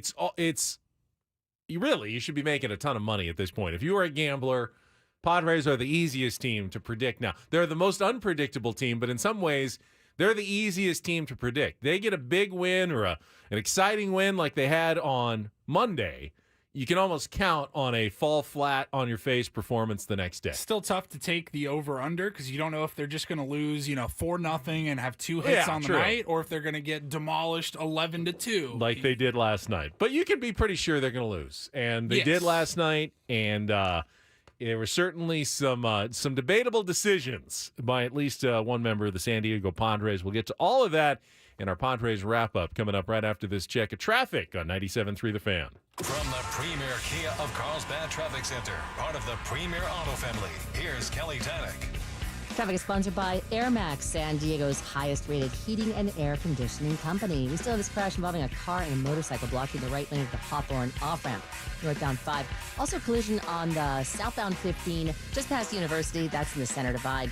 Looking for the best in HVAC? Choose Air Max, San Diego's highest-rated heating and air company with free diagnostics on all repairs and estimates. See why over 1,100 happy customers have given Air Max 5-star Yelp reviews. See Air Max today at airmax.com. I'm Kelly Danik with Ben & Woods, San Diego's #1 sports station, 97.3 The Fan. It's a shame if they lose. You can visit Pity City, but you can't live there. Oh, it's been a great day today. Can't wait for more. Hey guys, it's Woodsy, live from the Crapper again. Did you miss any of the Padres game yesterday? Cancel the parade. That's why you play the games. Oh, God, here we go. It's the Padres Wrap-Up with Ben and Woods. Slam Diego?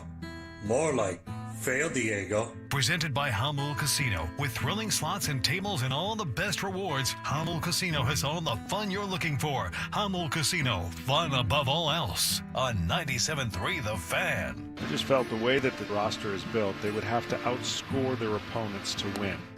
Here's the 1-2. He hits it hard in the air, pretty much at Grisham in center. Trent will make the catch. Freeman tagging from third. The throw will go to third. A sac fly for Max Muncy and a 1-0 Dodger lead in the first. There's Freddie Freeman on his birthday. Hits it in the air to deep left center. Grisham's back into the gap. That one gonna go. 2-run birthday blast for Freddie Freeman. Into left center, his 26th of the year. And the Dodgers now lead 3-0. Now Walker delivers, and a ground ball slowly to first. Profar has it, goes down to second one. Bogarts went to throw to first base, but nobody was there. And so it'll be an RBI fielder's choice, and a 4-0 Dodger lead. First pitch bunting towards third. It is firm and fair, and a force at third base as Muncy steps on the bag to take care of Machado. But Soto comes in to score, and an RBI for Trent Grisham, 4-1 here in the fourth. Here's Fernando with 2 outs and nobody on. Swings at the first pitch, sends it in the air to deep right center. Outman's into the gap at the wall, looking up, gonna go!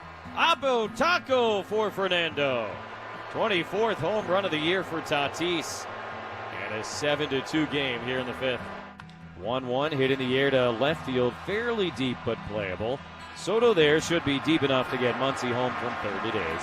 Juan makes the catch, Muncy tags. A sac fly for Outman, and a 9-2 game in the 7th inning. 1-2 is tipped into Smith's mitt. That is strike 3, and the ball game is over. The San Diegan, Kyle Hurt, A 1-2-3 ninth as he strikes out the side to end the game. And the Dodgers even the series with an 11-2 victory here tonight. You know, maybe not his best command, maybe a little too fine, missing just a little bit and getting some bad counts. You know, the line that he put together today, I don't think we've seen this year, so it's a little, you know, we're just not used to seeing that. And they got some decent pitches to hit and, you know, did some damage on them. Bob Melvin talking about Michael Wacha's performance, that line that he referred to. 4 innings, 7 hits, 7 earned runs. Not great. 3 walks and 3 strikeouts. Actually, a couple of bad starts in a row for Michael Wacha, who otherwise has had a great season. He's 11-4 with a 3.43 ERA, even with 2 losses in a row and a bunch of runs allowed. He's had a really good season, had briefly interrupted by that stint on the injured list. But I'm just going to throw this out there. We're at the point of the Padres season where we know they're not going anywhere in the offseason. We know they need pitching next year. And we know that Michael Wacha has an interesting contract situation coming up. If you didn't hear us discussing it, I think we were talking about it last week maybe. So Michael Wacha is kind of essentially on a 1-year deal, but the Padres can pick up a 2-year option if they so choose at the end of this season at $32 million. So $16 million a year for Michael Wacha for the next 2 seasons. If they don't, then Michael Wacha gets the option to come back. I think it's for, is it like 7 or 8, somewhere around there on 7 sounds on right. a series of 1-year player options that he can choose for up to 1, 2, or 3 seasons. So he could opt in at that price point. Given how Michael Wacha has pitched, at least until the last couple of starts, $16 million felt like maybe a tad much for a guy with some injury history that you couldn't necessarily count on. But performance-wise, not a bad price necessarily. However, if you don't pick up that option, if you're the Padres and you're thinking, it's a little rich for our blood to commit 2 whole years to a guy that has had a history on the injured list, but we need pitching, and we don't really want to let him get away. All of a sudden, Michael Wacha may be pitching a little seed of doubt into other teams in free agency. It's not necessarily a bad thing for the Padres right now. I'd be happy to have Michael Wacha back. I'm thrilled to have him back next season. He and Lugo have been very welcomed additions for the most part. I don't think that the last couple of starts are necessarily a concerning sign.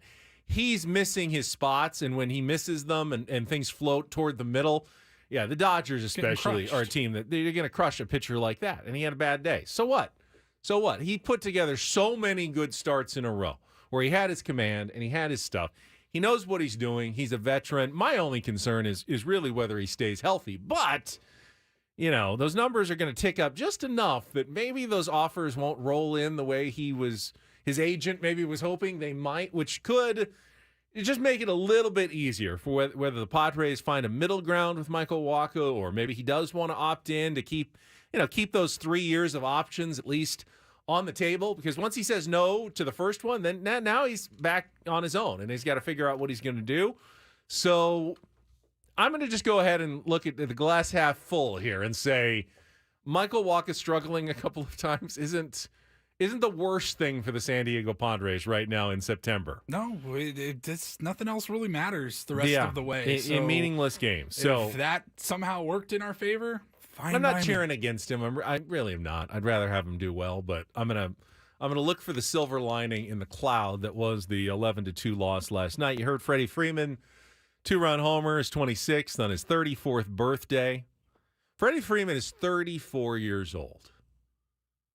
He's 13 years younger than me. Why does it feel like Freddie Freeman is older than I am? Because he is. Isn't it weird? Like Freddie Freeman, he just feels like, oh, Freddie Freeman. I go up to him and be like, yes, sir. It's Freddie Freeman. You've been around baseball forever and ever and ever.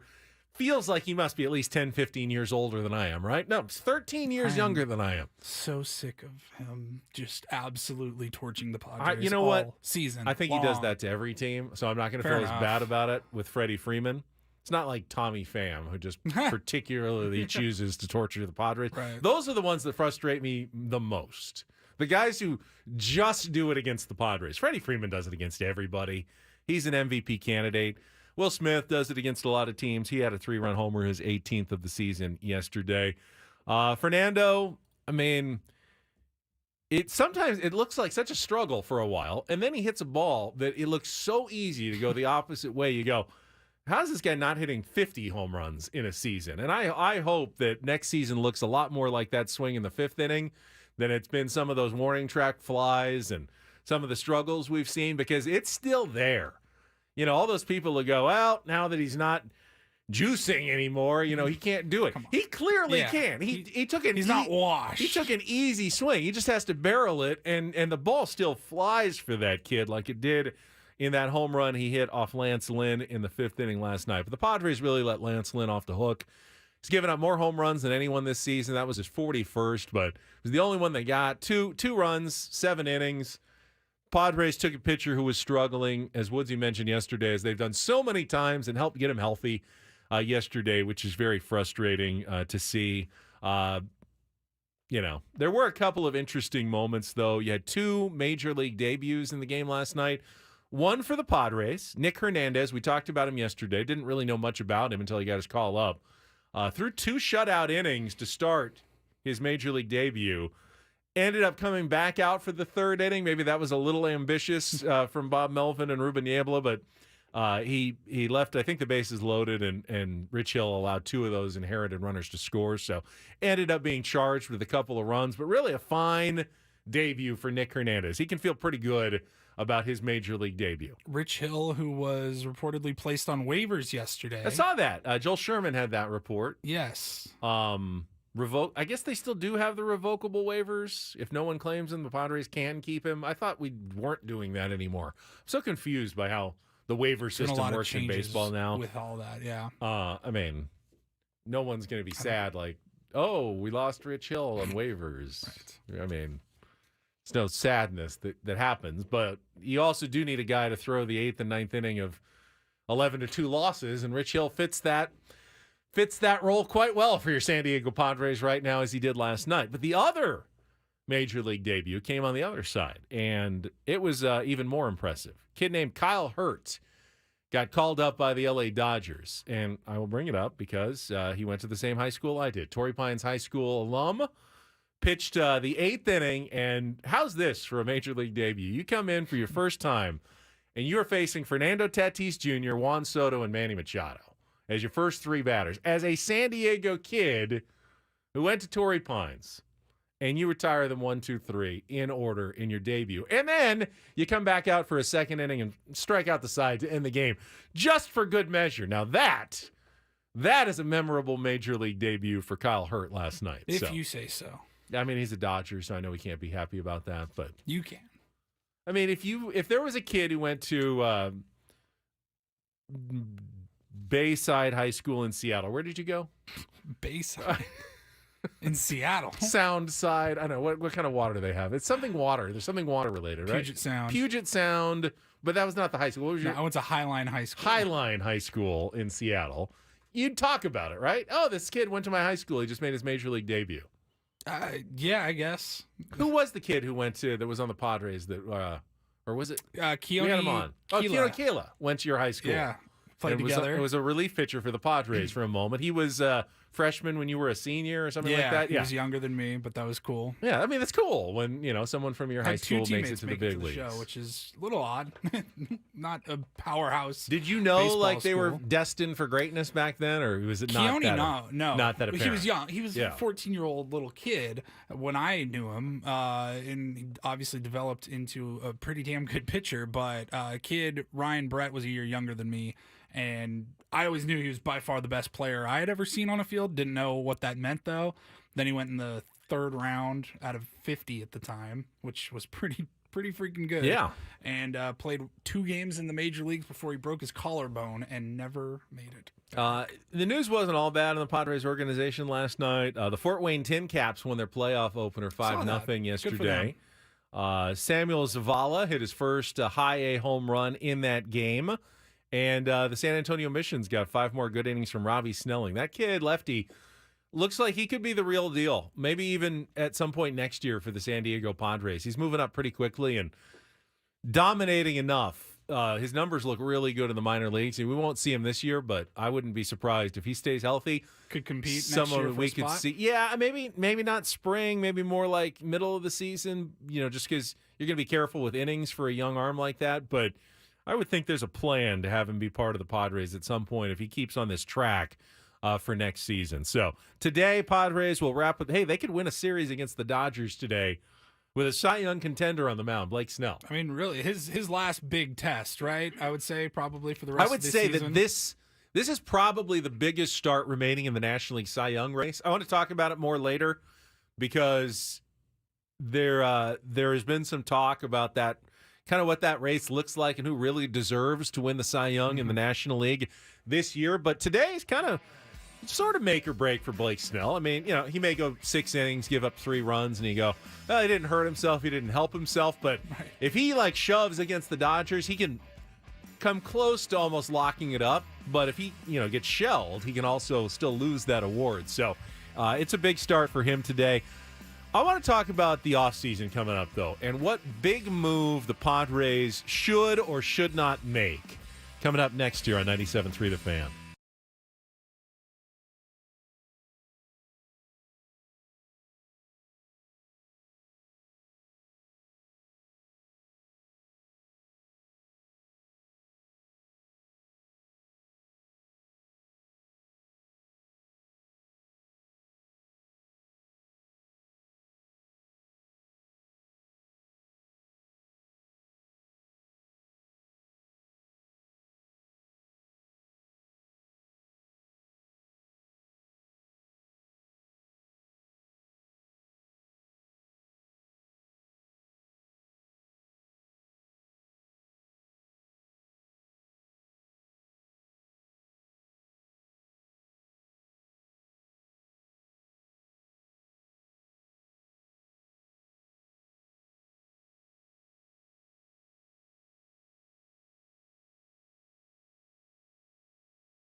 8 o'clock on Ben and Woods. Where do you think Woods is right now? So about 2 hours into his flight. It's to Chicago. What's that, about a 4-hour flight? I think he said it's about 4 hours. So it's he like took over, off at 6:15, so coming up over on Colorado 2 hours. maybe right now, somewhere around there, middle of the country. Yeah. Trying to entertain Bo. This is about the time on a flight when you're traveling with a 5-year-old. Like, okay, we've been sitting in a seat for a long time. And Wood said he's got a window and a middle.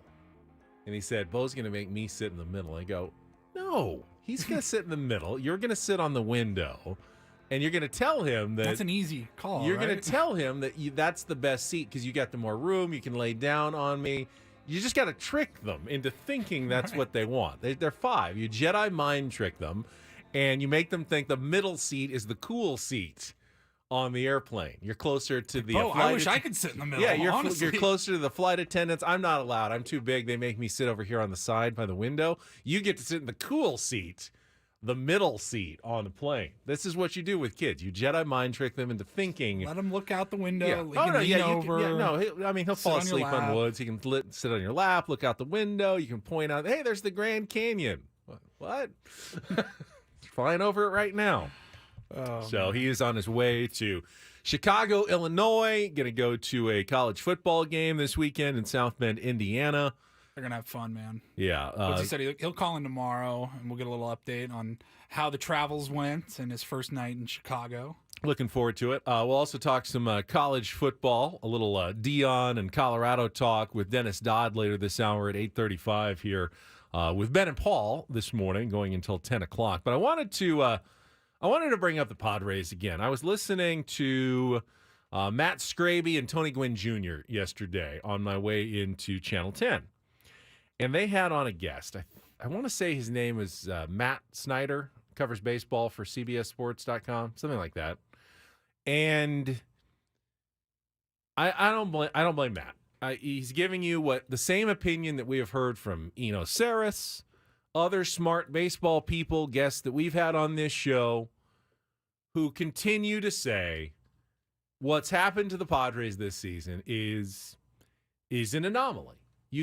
Don't overreact to what you're seeing. They're better than this. They're just this 1-run record, this extra inning thing. That's not going to happen again next year. The last thing you should do is make a bunch of changes. Just roll out the same team next year. You'll be just fine. And it feels very hard as a Padres fan to think that can be the strategy for the Padres this offseason.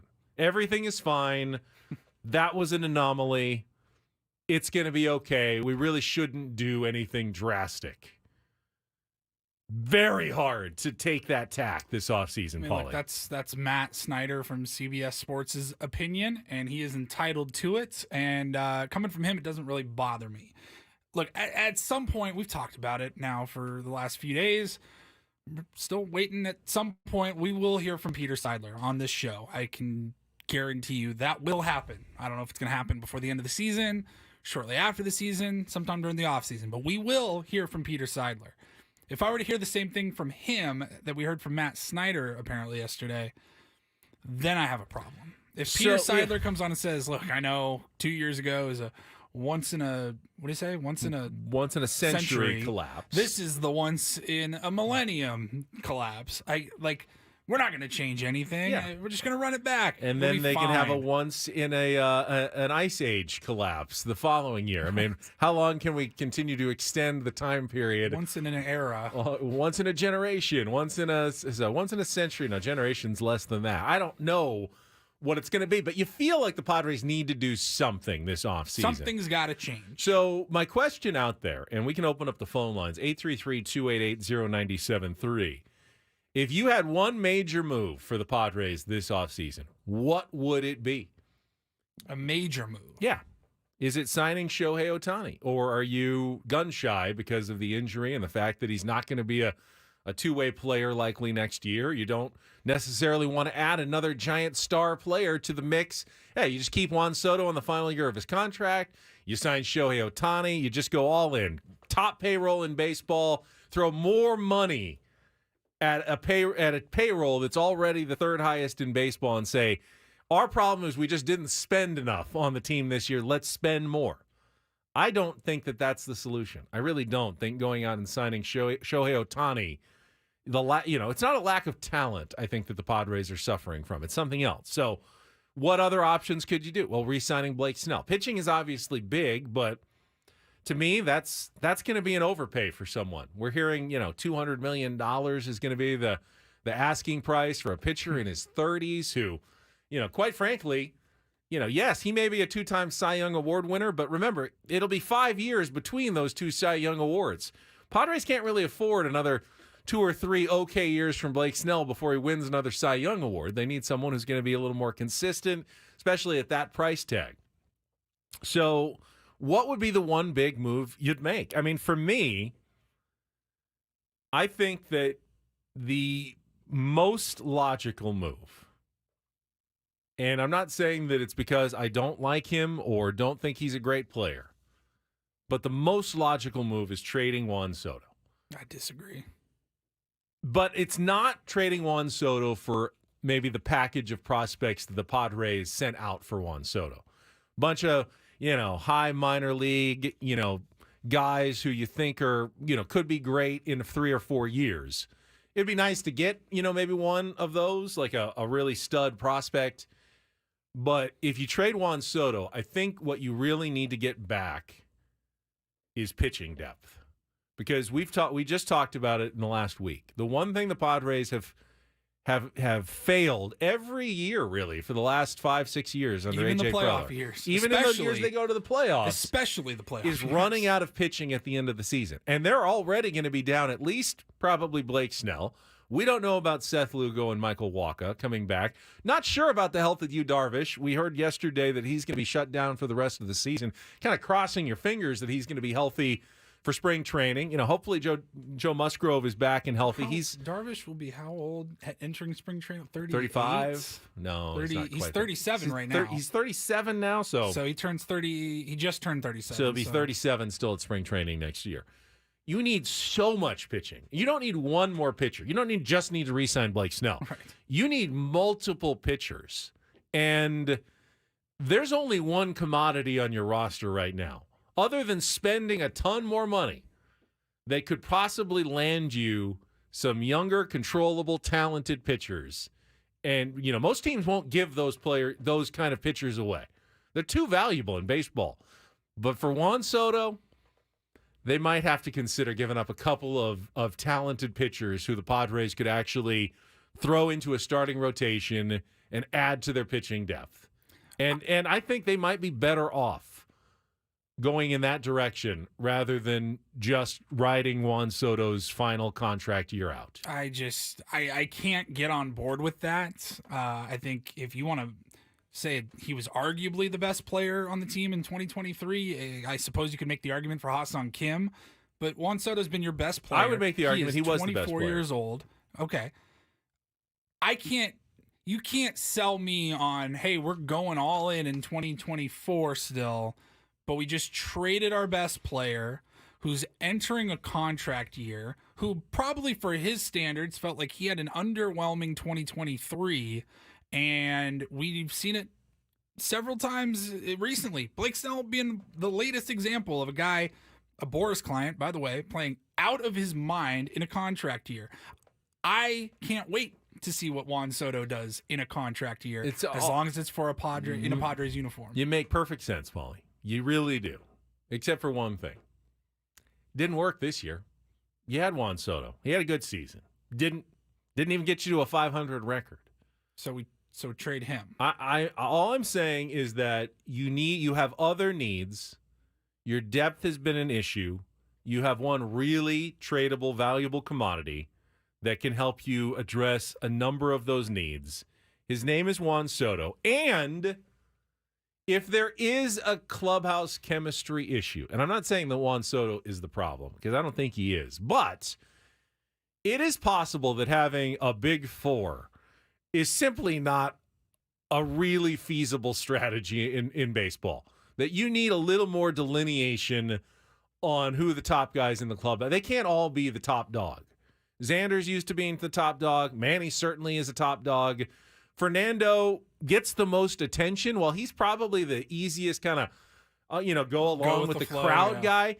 I think it's going to always be a little bit, I don't want to say rub the wrong way for guys like Manny and Xander and Soto, but to see Tatis be the most beloved and get the most attention wherever he is, even though he's not that ain't the changing. leader. It's not changing, but you have so many of those I don't star think that's a players reason to get right rid now. of Juan Soto.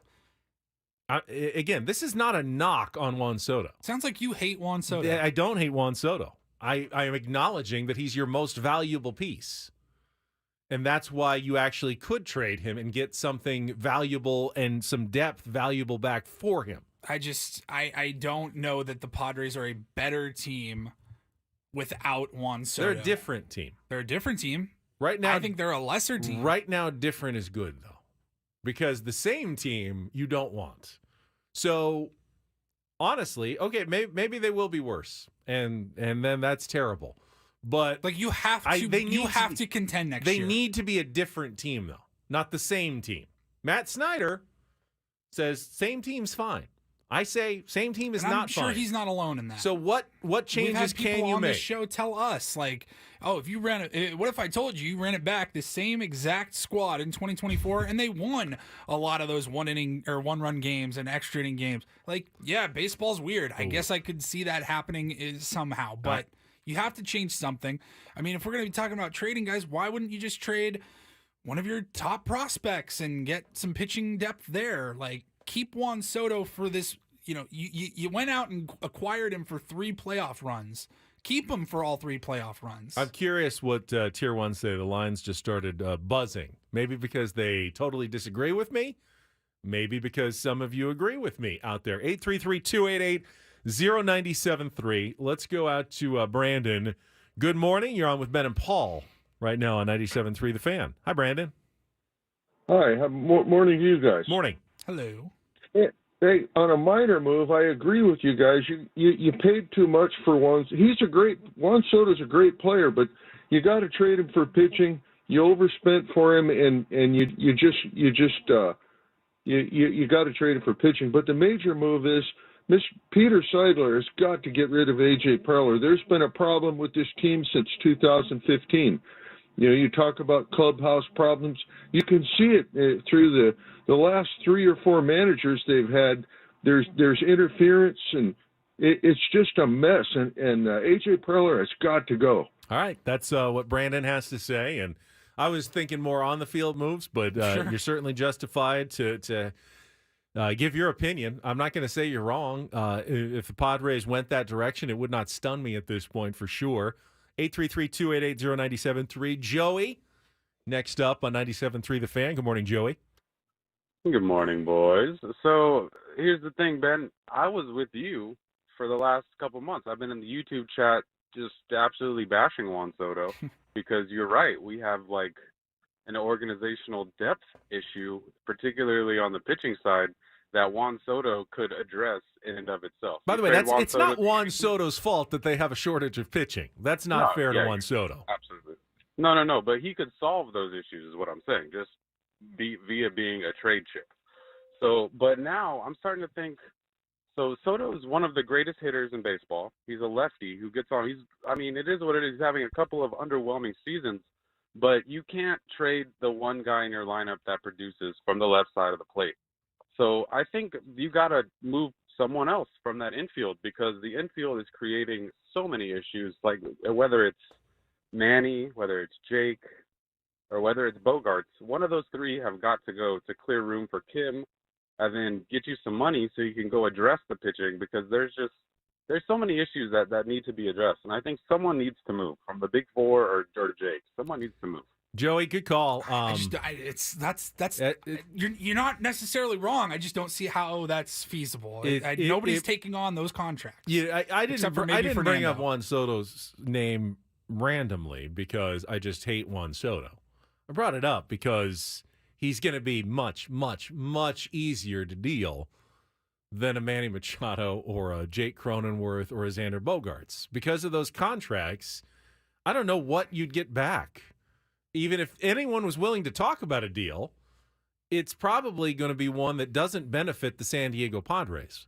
If they're going to make a trade this offseason, it needs to be a trade that in a number of ways benefits your team because you're taking a big hit if you traded Juan Soto. You're losing, as Paulie said, you're losing one of the best hitters in baseball. You're taking a huge hit, so you need to overcome that. And you're picking up those goalposts and you're just moving them down. No, 2 years. I'm not. Yes. I'm not moving the goalposts. I'm not trading him for a bunch of AA stars. I'm trading him for what this organization needs right now, and that is pitching.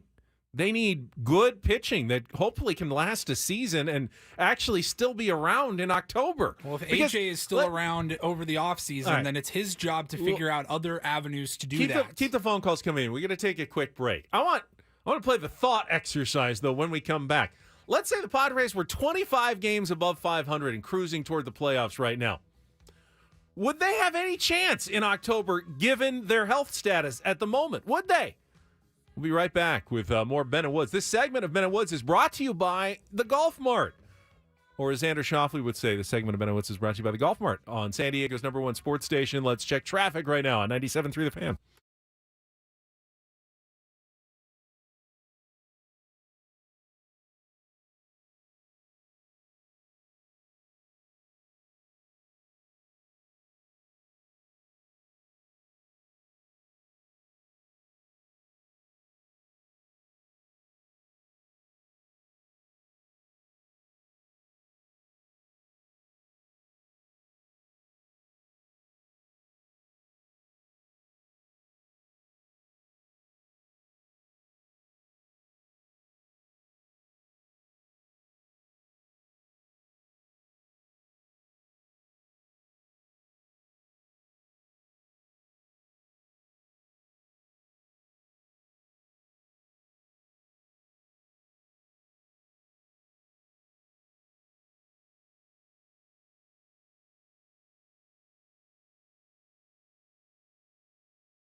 Spicy. Things are getting spicy here. You are getting cooked, my friend.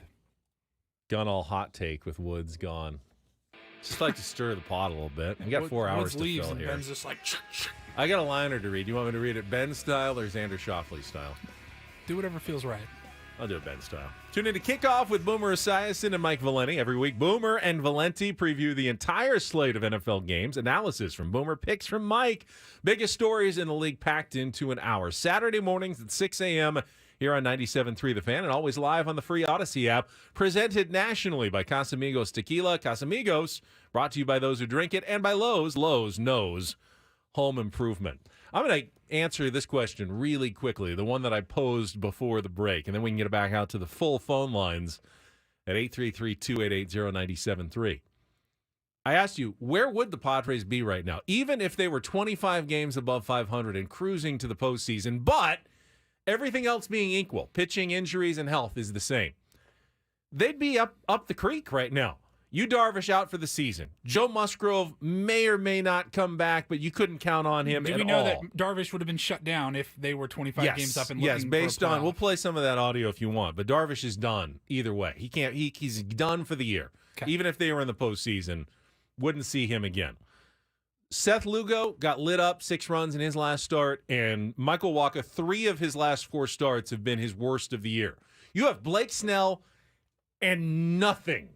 If you were going to the postseason right now, you'd have Blake Snell followed by yes, but this is such diddly squat in the postseason because the Padres have no pitching depth. But Lugo and Wacha wouldn't have been struggling if we were 25 games up. We would have been winning those games, and this is all such a ridiculous looking back. I don't think so. If we were 25 games up, AJ would have had a much different trade deadline. The Padres had the best starting pitching ERA. They may still have the best starting pitching ERA in the league. Right. They had great pitching that was good enough for the Padres to be a playoff team, correct? It wasn't the pitching that cost the Padres a playoff spot this season. Correct. So I would agree with that. They had good enough pitching. If they got there now, though, with that good enough pitching, with that number 1 pitching staff in baseball, wouldn't really be helping them almost at all here in October. They don't have enough depth to be a World Series winner. This was the goal, right, was winning a World Series. Yes. That was never going to happen with this team. With the lack of pitching depth, with the injuries that they've ended up suffering, it was never going to happen. Even if the hitting had been what we thought it would, mashers all season long, they're closing in on 9,500 wins, they would have fallen flat in the postseason given the health of their starting pitching right now. The playoffs is all about pitching. All about pitching. And the Padres have 1 pitcher left, essentially, right now, that you can count on. 1 pitcher. It wasn't. They were going to go nowhere, even if they went to the playoffs this year. They need pitching depth in the offseason. If you got another way to find it, so other than Juan your Soto, solution is fine. to trade the best player on what's been the worst part of the team, the offense. It's either that or go spend another $200+ million in free agency this year. Where else are you going to find starting pitching? I mean, that's AJ. That's AJ's job. Clear I out think some of the top ways prospects to do it. again. I mean, you can trade Jackson Merrill and which I wouldn't mind if they traded Jackson Merrill. I mean, maybe Robbie Snelling comes up next year and gives you a little bit of depth, but I'm not going to really be sell a team on Trent Grisham. Can you convert Cronenworth back to a second baseman where at least he has more value than he does as a first baseman? Trade him move them. No, if you can, power to if we're trading power Juan to Soto, AJ or whoever the GM is. If we're trading Juan Soto, let's just trade Ha-Sung Kim too because his contract's up after next year. We don't need another infielder. If I'm a rival GM and and there's very few of them that have a ton of pitching depth, but I've got some pitching depth and I need some offense, and you're trying to sell me on Trent Grisham for one of my really solid depth pitchers, I'm going, I think I'd rather keep the pitching than take a chance on Trent Grisham here. I think I would. I don't disagree with that. But Juan Soto, you try to sell me on Juan Soto, we go, okay, I'm giving up good pitching to get Juan Soto because he could make a difference on my team. I am just living in a realistic world.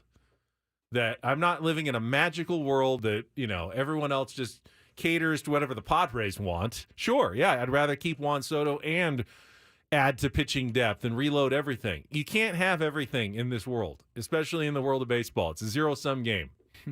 Let's get another call in here before the bottom of the hour. Let's go to, let's try Rick. I always like to see different names on the board. Rick, good morning. Welcome to 97.3 The Fan. How are you guys? Not bad. What's up, How are Rick? you? Good. Hey, I'm actually leaning with you, Ben, because I've been watching the Padres since my childhood, before they were a major league club. And I look at the 84 and the 98 World Series teams. They maybe had two superstars at best on those teams. What they had was balance, and they had, what you said, depth.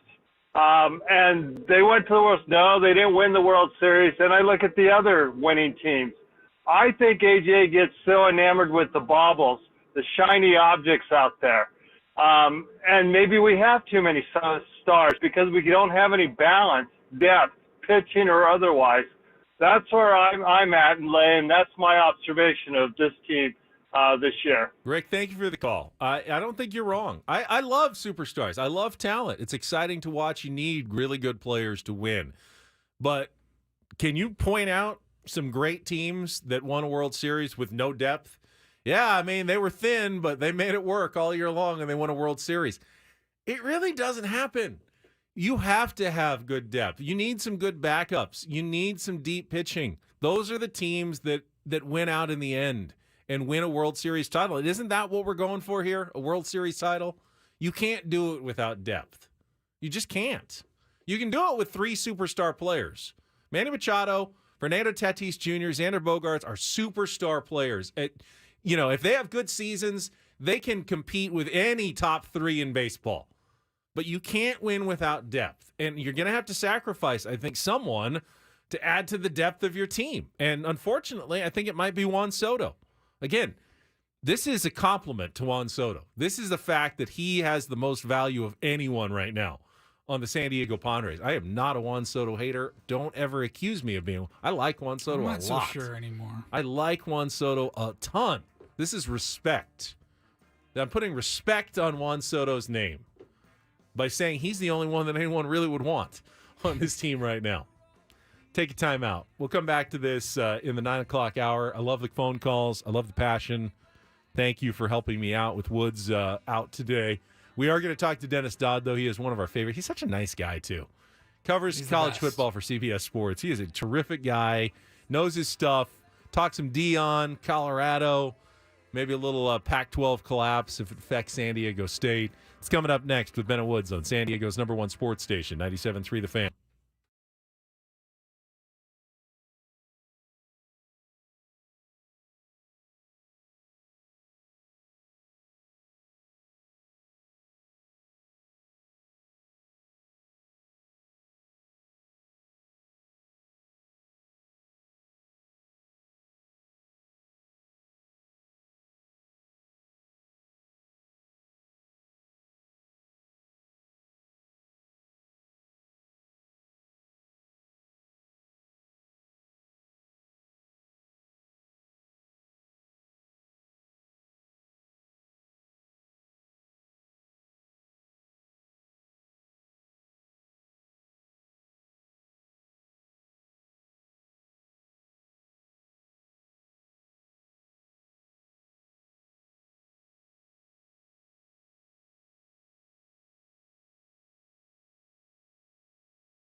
feel like I need to cool down the temperature in here.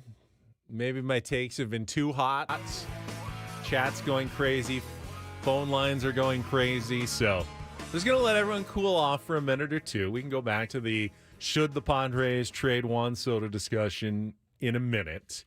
We got Dennis Dodd standing by. We're going to talk a little college football with the CBS Sports senior writer, one of our favorites. We will do that right after a check of traffic here on 97.3 The Fan. From the premier Kia of Carlsbad Traffic Center, part of the Premier Auto family, here's Kelly Tannick. Traffic is sponsored by Air Max, San Diego's highest-rated heating and air conditioning company. Still plenty of hot spots on our roads this morning, guys. Stalled car, middle lanes, westbound King Freeway at Euclid. Up ahead for the 805. Got a crash in the center divide. Several vehicles involved. We still have this accident blocking the bus lane, southbound side of the 15, just past University. Also traveling on the northbound 5, right before the 15. There is a collision. Tow truck is on scene. It's like a semi and car involved there over to the right shoulder. At the transition ramp, eastbound 905, right at the 805, partially blocked with a crash. Looking for the best in HVAC? Choose Air Max, San Diego's highest-rated heating and air company with free diagnostics on all repairs and estimates. See why over 1,100 happy customers have given Air Max 5-star Yelp reviews. See Air Max today at airmax.com. And Kelly Danik with Ben & Woods, San Diego's #1 sports station, 97.3 The Fan. Okay, let's go out to our premier Chevrolet of Carlsbad fan hotline. A pleasure to welcome back to the program CBS Sports senior writer Dennis Dodd back with us here on 97.3 The Fan. Dennis, it's Ben and Paul today. We got Woodsy heading on vacation. He's actually going to the Notre Dame Central Michigan game on Saturday. Wow, gosh, that's random. I thought he'd go to the Ohio State Notre Dame game. Yeah, well, right? So he's taking his 5-year-old. I guess it's family tradition that once you turn 5, you get to go to your first Notre Dame game, but you don't necessarily get the premium game. You get the Central Michigan game when you're 5. So eased into it, huh? Yeah, I mean, we talk a ton of baseball, Dennis, on this show. We're the Padres flagship. Yep. Woodsy's a baseball guy. We've talked more college football though in the last few days than we have in months, and there's one reason and one reason alone, and his name is Deion Sanders. I mean, at some point we may get to Deion fatigue, but I am not there yet, and obviously the TV networks aren't either, as we'll have both major pregame shows live from Boulder this week, just stepping all over each other on ESPN and Fox. Yeah, no, and to the point that it kind of dawned on me yesterday when, think about this, guys, Colorado, Nebraska. Okay, two teams that are combined 19-43 since 2020. They've been to one bowl combined since 2016. Was the highest rated game by some metrics, highest rated game of the day. We all know why. It was the Deion effect. And I don't think I've ever seen anything like it. Look, Alabama, Texas is a brand without Steve Sarkisian. But this is all based on one graphics. Housewives are watching, kids are watching, players are watching. This is next, and that's what this is all about. He is getting a little bit of interruption there. Let's see if we can clean up Dennis's signal. He's just been kind of cutting in and out there. I'm curious how Colorado students actually make it through the day on Saturday. I did college game day once a couple of years ago when they finally went to Washington State. I did college game day in Pullman. My wife went there, so we made the last-minute trip up, and we got there at 2 a.m. so we could be there for the show. But the game wasn't until 4:30, so it was all day. By the time we hit about halftime, I was on fumes. Now, the Colorado State game, Dennis, isn't until 7 p.m., so they're going to have kids out there at 3 a.m. all day long partying and tailgating, and their game's not going to be over until 10:30 p.m. It's going to be carnage in Boulder this week. Yeah, I mean, it's not the first time they've had night games in Boulder, but this phenomenon, this sellout, this Deion-centric thing where he is a cult of personality, and in this country, we seem to embrace that more than anything else, frankly. Whether it's, I don't know, the president, a coach, a celebrity, anything. These people that are bigger than life seem to attract people across all demographics. So, yeah, it's going to be crazy. Ironically, two networks that kind of said bye-bye to the Pac-12, Fox and ESPN, are all in on Deion in the Pac-12. Obviously going to the Big 12 next year, but Big Noon on Fox and Game Day on ESPN are both going to be there.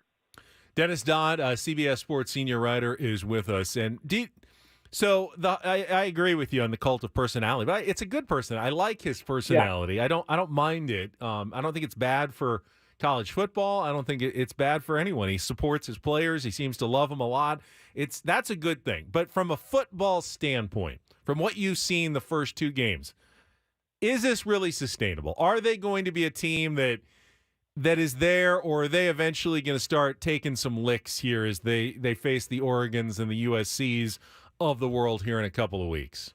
Yeah, sure. I mean, but given that the over-under on wins from Vegas for the season was 2.5, they've already overachieved.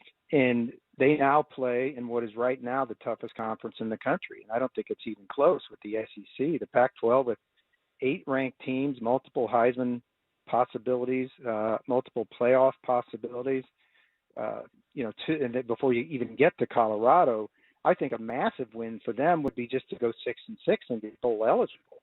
And I've talked to people who have seen them live. I haven't seen them live so far. There are depth issues, but there's depth issues at Texas A&M, and look what just happened to them. They just gave up 48 to Miami. The thing I wanted to make a point on was that if this was a year ago, and this was happening a year ago, does anybody doubt that this phenomenon would have just by sheer features saved the Pac-12? I know it was mismanaged, but seeing the value of this guy in the moment, wouldn't that have forced some network or another to double down on this?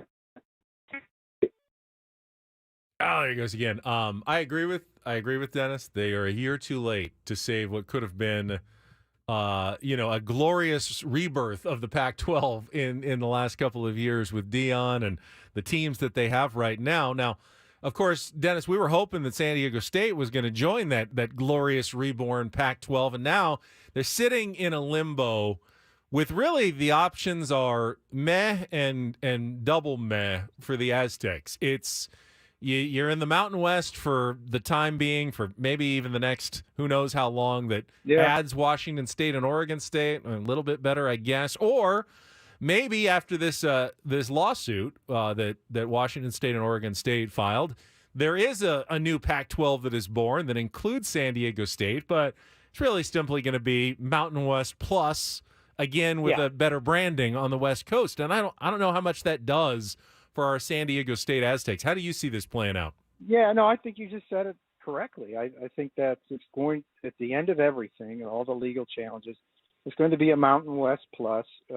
What they call it, I don't know. I was just reminded by one source who had a great point. If you do attach the Pac-12 label to this new entity, aren't you taking on every one of the expenses and liabilities and lawsuits that exist? And there are several in the Pac-12. So I think that's just a semantic thing, what they call it. Maybe it continues to be the Mountain West. But, yeah, I mean, as far as San Diego State is concerned, yeah, I mean, that'll be the case. I think that the best part of it is the TV contract expires in 2 years. You can go to market with marginally a better product with Oregon State and Washington State and maybe get a little more money. But in this round of realignment, the powers that be have kind of drawn the line at Oregon State and Washington State.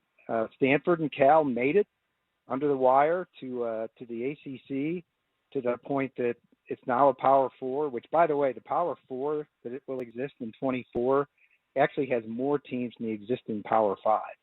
So I don't call it realignment now. I call it consolidation. I'm going to trademark Mountain West Plus just in case they want to go with that, so I can own that and get some residuals in the end. Last thing, Dennis, and you mentioned now the Power Four, and it really, for me, though, in the last few years, it's been a Power about 8. And I'm not talking about conferences. I'm just talking about teams that realistically have a chance to win a title. We can list them off. Alabama, Georgia, LSU, Clemson, Notre Dame, Oregon, Ohio State, Oregon, maybe. Yep. It's so few teams, and I have argued for a long time.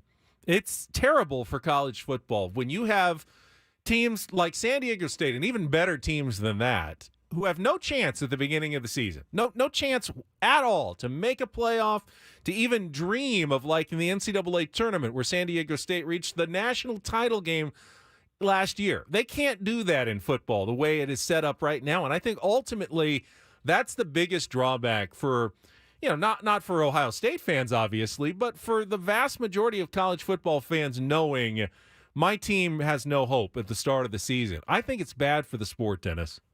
See, I'm coming the other way now, and I'm seeing it change incrementally, because what were we told by the NCAA? NIL would wreck the sport. People wouldn't come watch. There'd be too money in the system. Well, actually, the opposite has happened. In the last 2 years, TCU and Cincinnati, two non-traditional powers, have been in the playoff. We're going to expand the playoff three it's getting times. Better. Yeah, it's getting better. From 4 to 12. San Diego State can sit there and legitimately think if they go 11-1 and beat the right people, and they play a Power 5, they played UCLA and have in the past. They go 11-1, 12-0, they're going to be in. It would seem. It looks like the setup right now is six highest-ranked conference champions and 6 at large. Obviously, that 6 is going to shrink with the loss of the Pac-12. But if it's 5 and 7, and that 5 is the Mountain West, which I think it will be, then that is a grandfathered spot in the playoff every year. So I think the access is actually going to be improved. The parity is going to be great. I mean, I don't want to use the Texas-Alabama example, but Texas has been down for 13 years. Obviously, they're a big superpower in the past, but they go to Alabama and beat them by 10, hold the ball for the last 7-14 and shove it down their throats, and they're transitioning to the SEC. So I think there's kind of hope for everybody out there to at least have access. We're just talking about getting in the playoffs, maybe not winning it, but that would be enough for a lot of teams. It's a good point, Dennis. Now the Aztecs just have to figure out how to actually win the Mountain West, which they haven't done, I think, in 7 years, and I don't think it's going to happen this year either. They're going to get crushed by Oregon State this week in Corvallis. We'll see if they can do better in conference, but I don't know. We'll see if Brady Hoke is the guy. I like Brady, but it's not the most scintillating. Yeah. It's not the most scintillating brand of college football that ever existed here in San Diego. Yeah, it's not at the moment, but historically they have shown the ability to get there, and JD's done a great job. Period.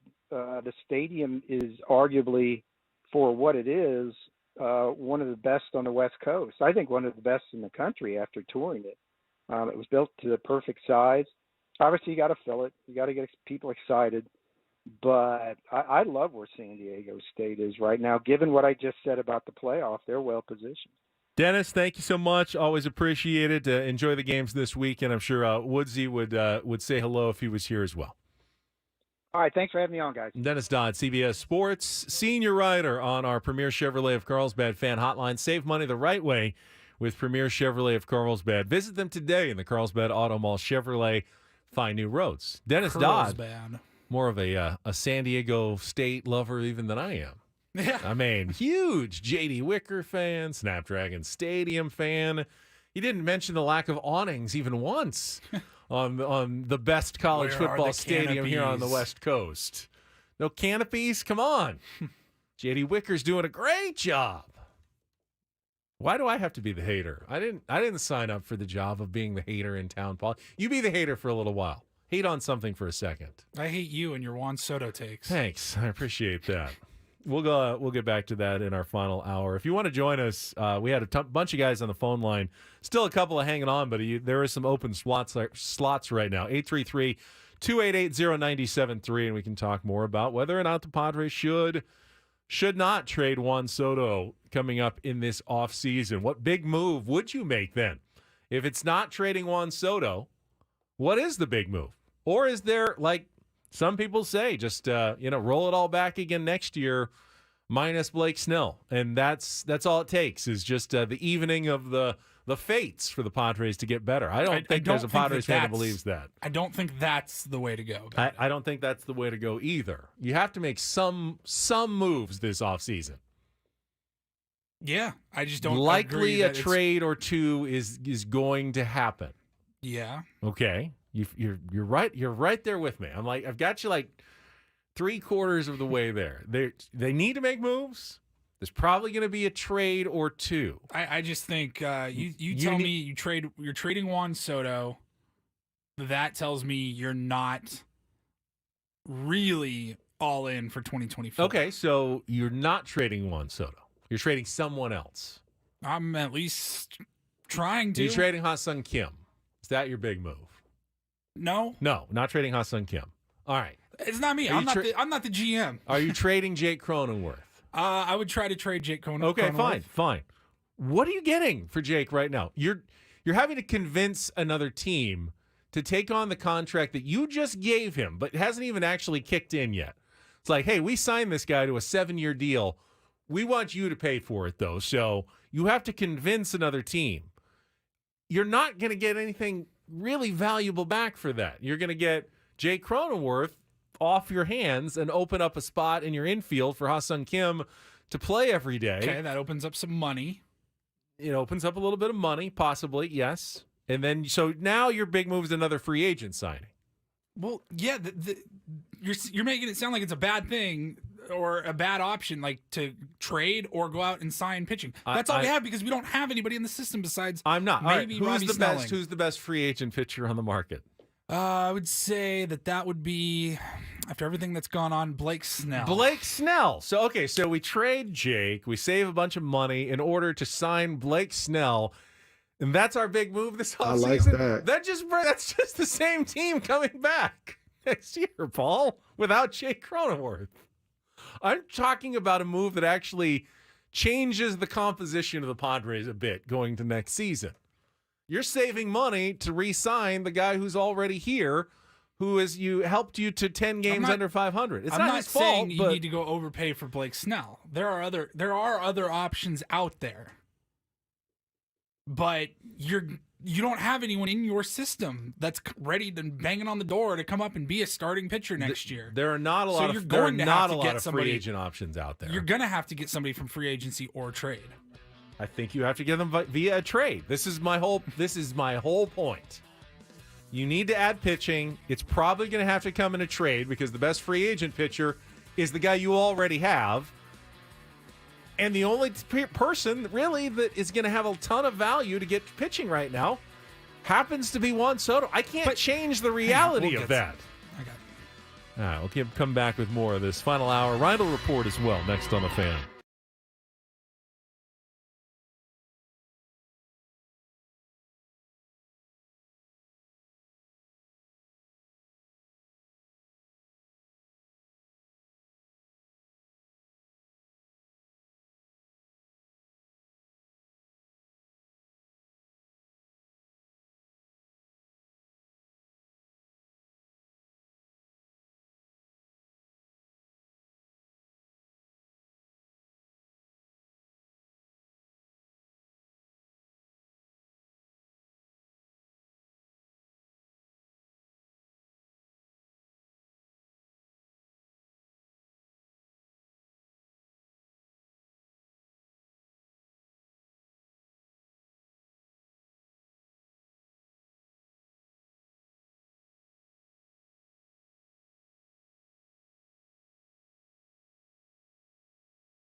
Final hour of Ben and Paul on a Wednesday. We'll be back tomorrow. And then we're all taking Friday off. Yeah. Because I don't think even I can stand 3 more days of me hot taking it with Woods on vacation. You guys are all welcome. Paulie made a good point during the break, actually. A solid one. So you say trading Juan Soto gives you the most value in return. I did. I would ask, what team out there, the team that is out there that wants to acquire a Juan Soto, thinks that they got a chance to win it all because he is a 1-year rental. They're going all in for 2024. They're not going to give up a lot of good pitching in return. You're going to get prospects. You're pushing the timeline back by trading Juan Soto for prospects. It's a good point.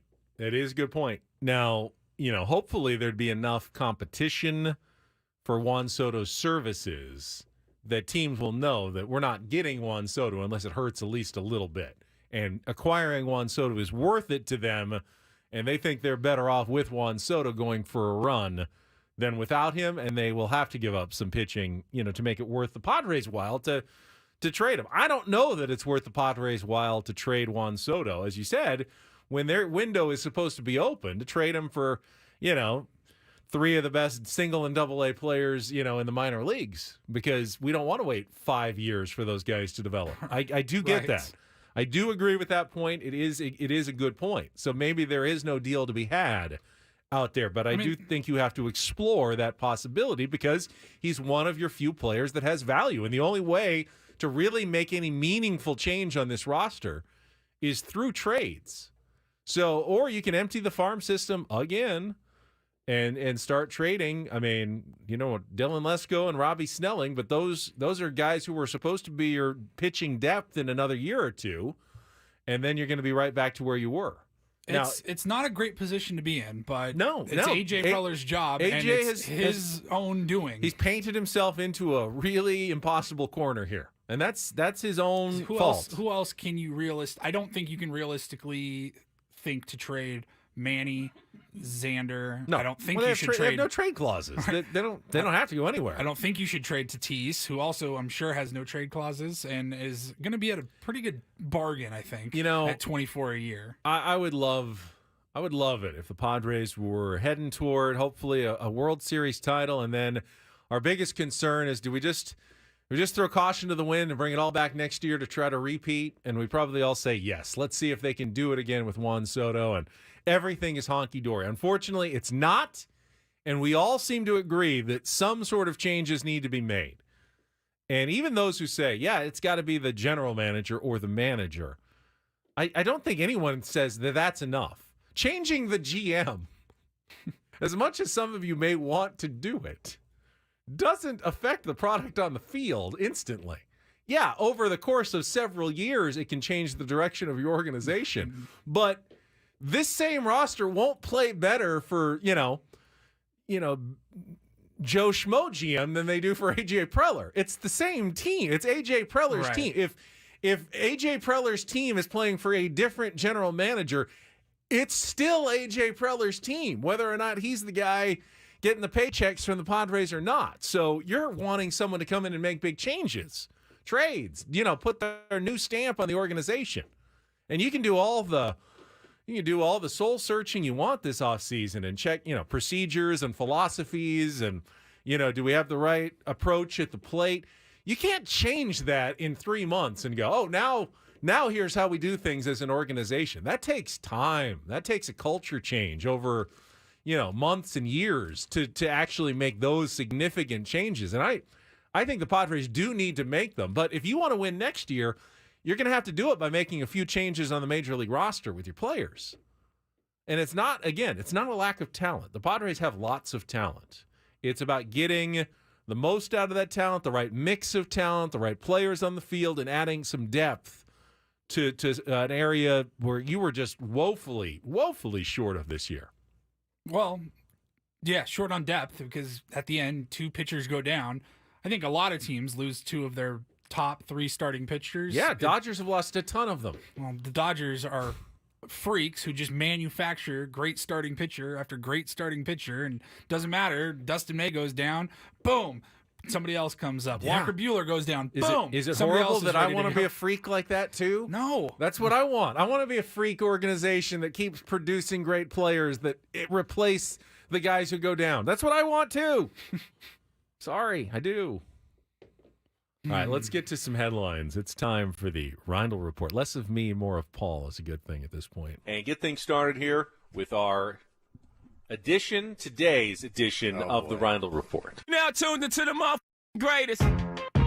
Welcome to the Reindl Report with Paul Reindl. Hi, Paul. All right. 2 stories from the world of sports that we haven't gotten to yet. We'll start off in Major League Baseball. And 1 story that you didn't know you needed. Are you laughing, biatch? It's the Reindl Report Hey, Paul, how you doing? Okay, how are you? on 97.3 The Fan. Are you ready to bless the mood? I need some help, please. That was good. Can I get a yeah?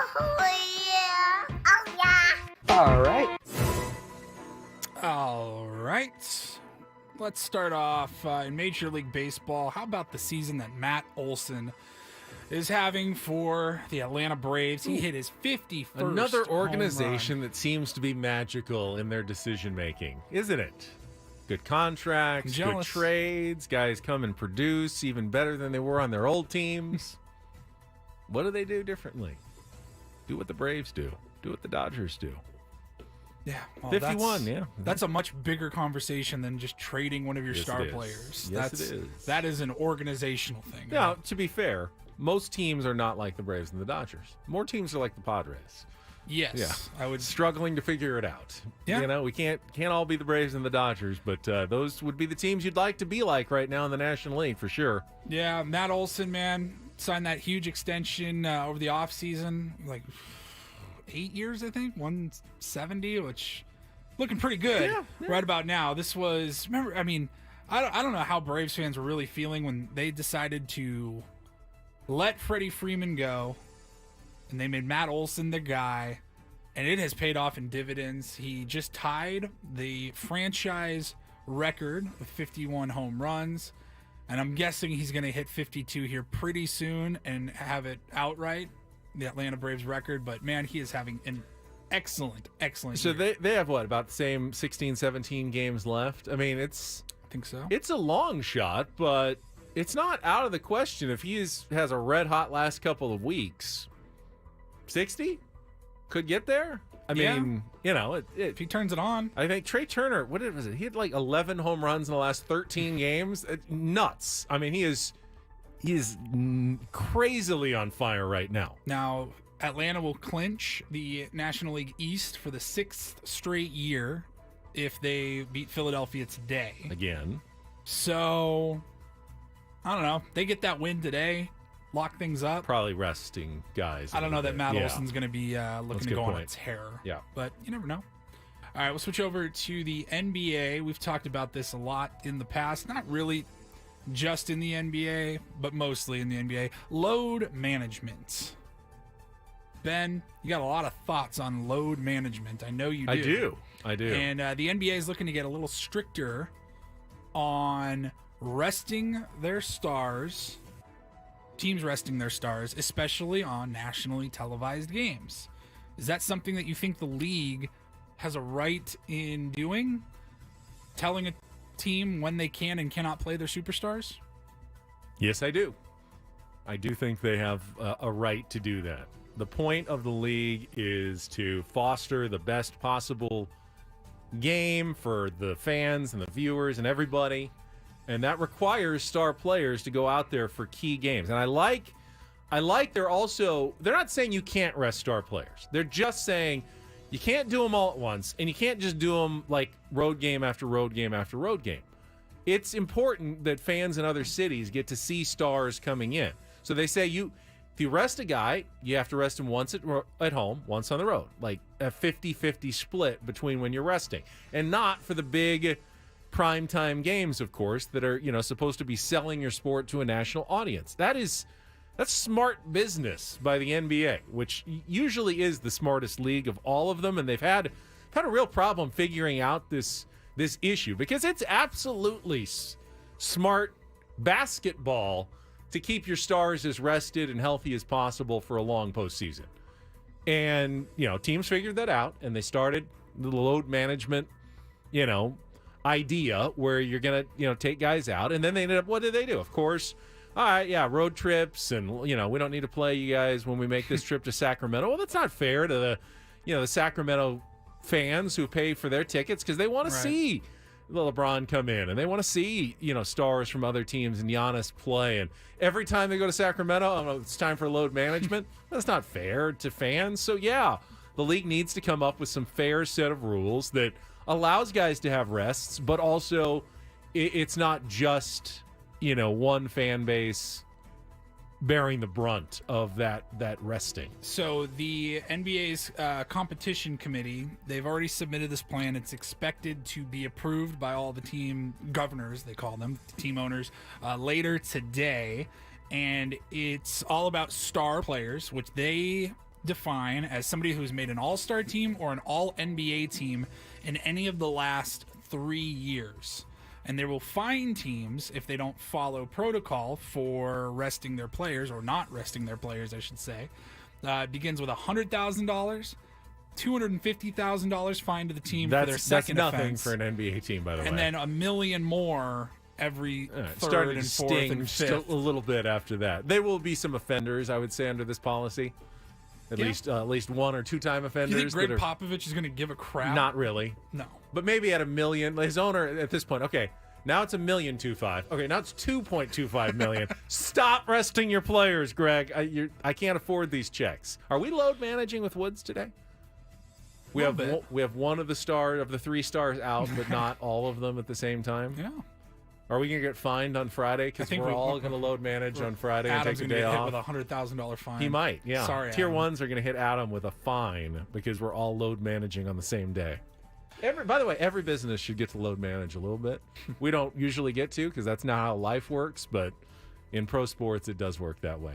Finally, some breaking news in the world this morning. I don't know that we really talked about it much on the air when it happened, but a couple weeks ago, there was the video going around viral that everybody saw of the prison inmate in Pennsylvania that climbed up the wall and escaped from prison.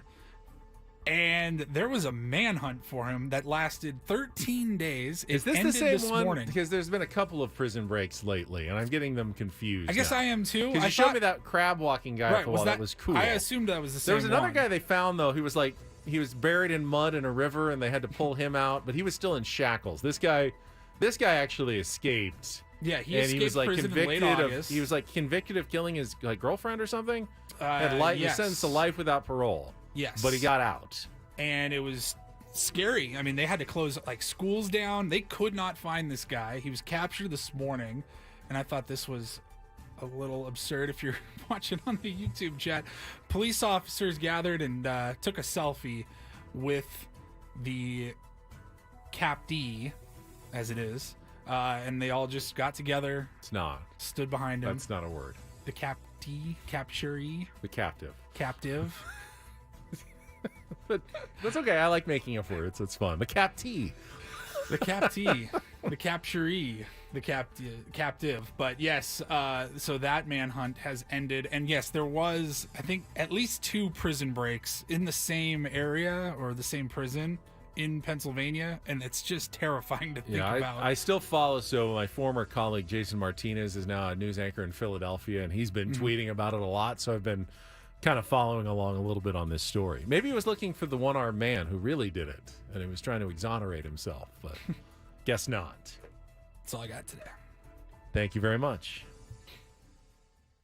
All right, I would like to... we had some audio from Jim Trotter, friend of the program, Boo Trotter, talking about his lawsuit against the NFL. We talked about this right around this time yesterday. And Jim Trotter is suing the NFL. Yeah, and all the headlines are about what he says Terry Pagula, the owner of the Bills, said, and what Jerry Jones said. I actually think that after you hear Jim's audio, that's the big national story. But what Jim is really focusing on, I think, is actually more important than that. And I want to play some of that audio when we come back with Bennett Woods after a check of traffic on 97.3 The Fan.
I definitely wanted to bring this up because I have Ben and Paul with you here on 97.3 The Fan.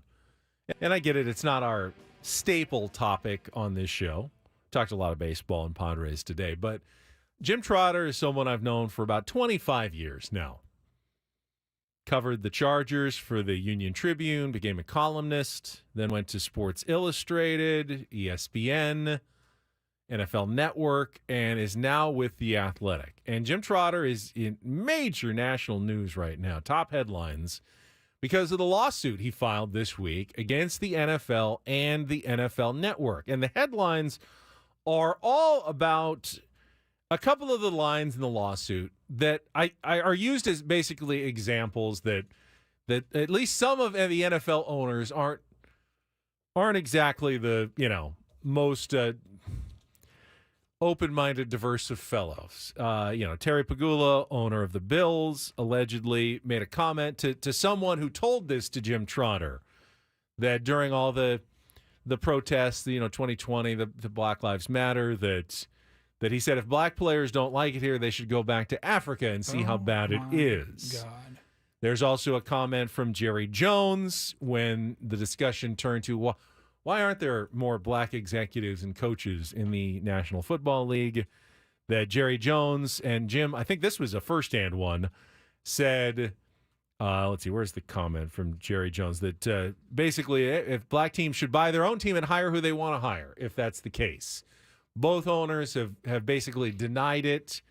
But Jim is incredibly respected and credible, among all outlets in professional football. So they can't dismiss him as some sort of kook or blogger who's looking for attention. He's never been an attention seeker. I mean, we have him on the radio, but he's not like a guy who's looking for the limelight. He's a professional. He's a journalist. He's a pro.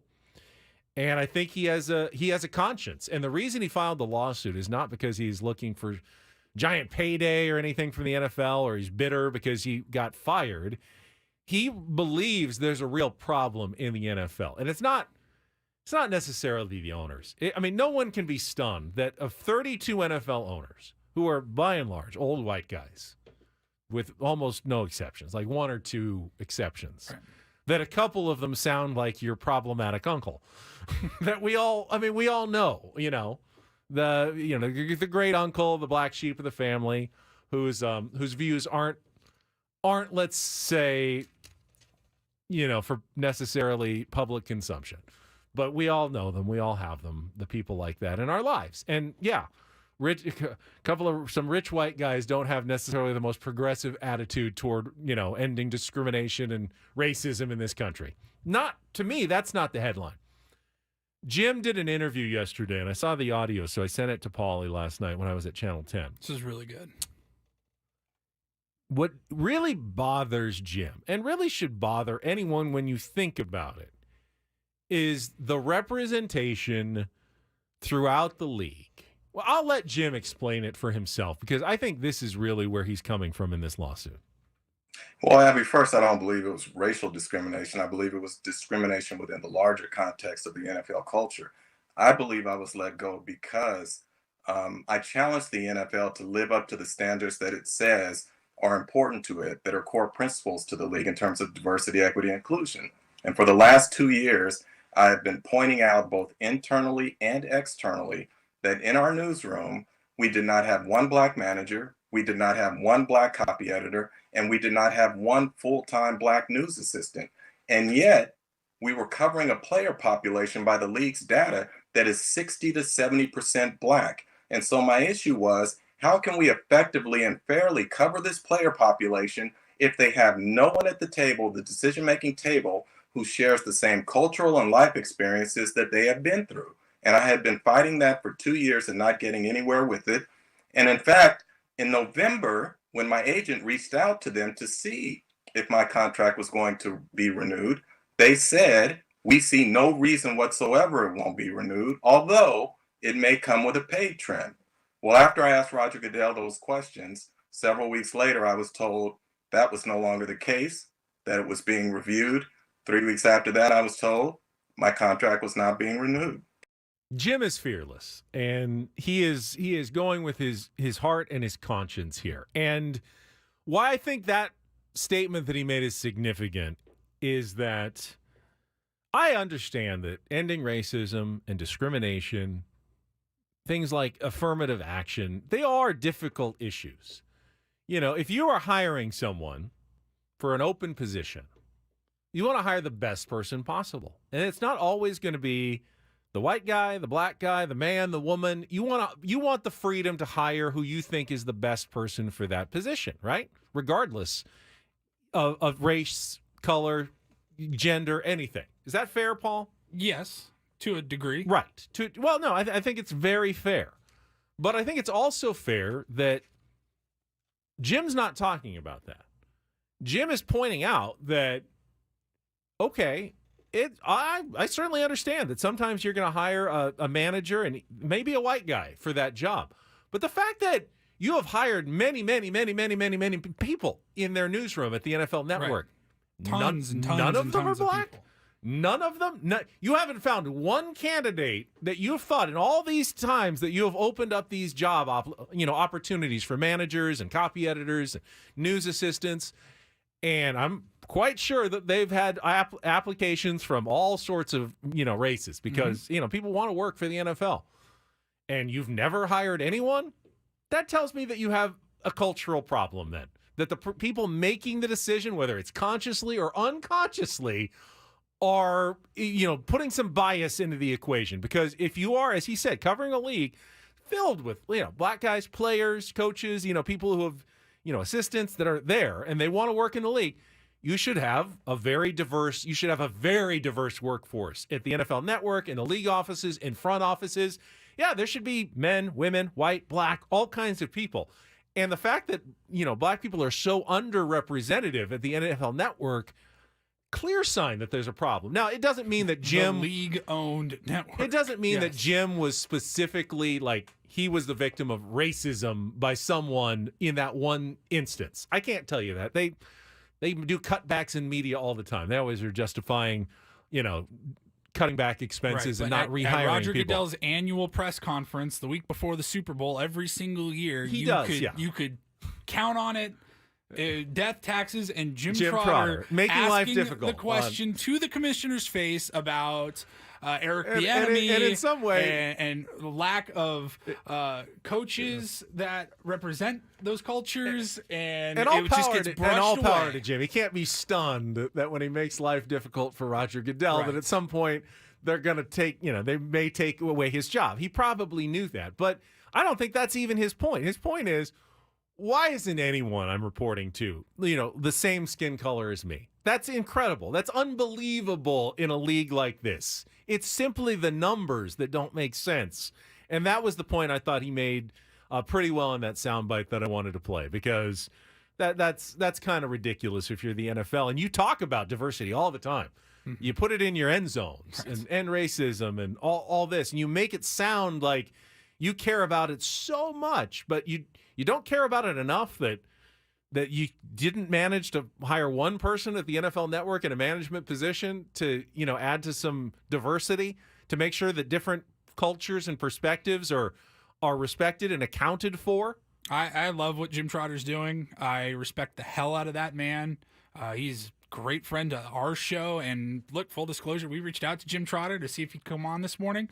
He's understandably a little bit busy, but we will hear from Jim Trotter next week, and I cannot wait for that. Looking forward to that. All right, let's take a time out. We'll come back. We had an early but great conversation. Adam Jones getting ready to sign his one-day contract, go into retirement with the Baltimore Orioles.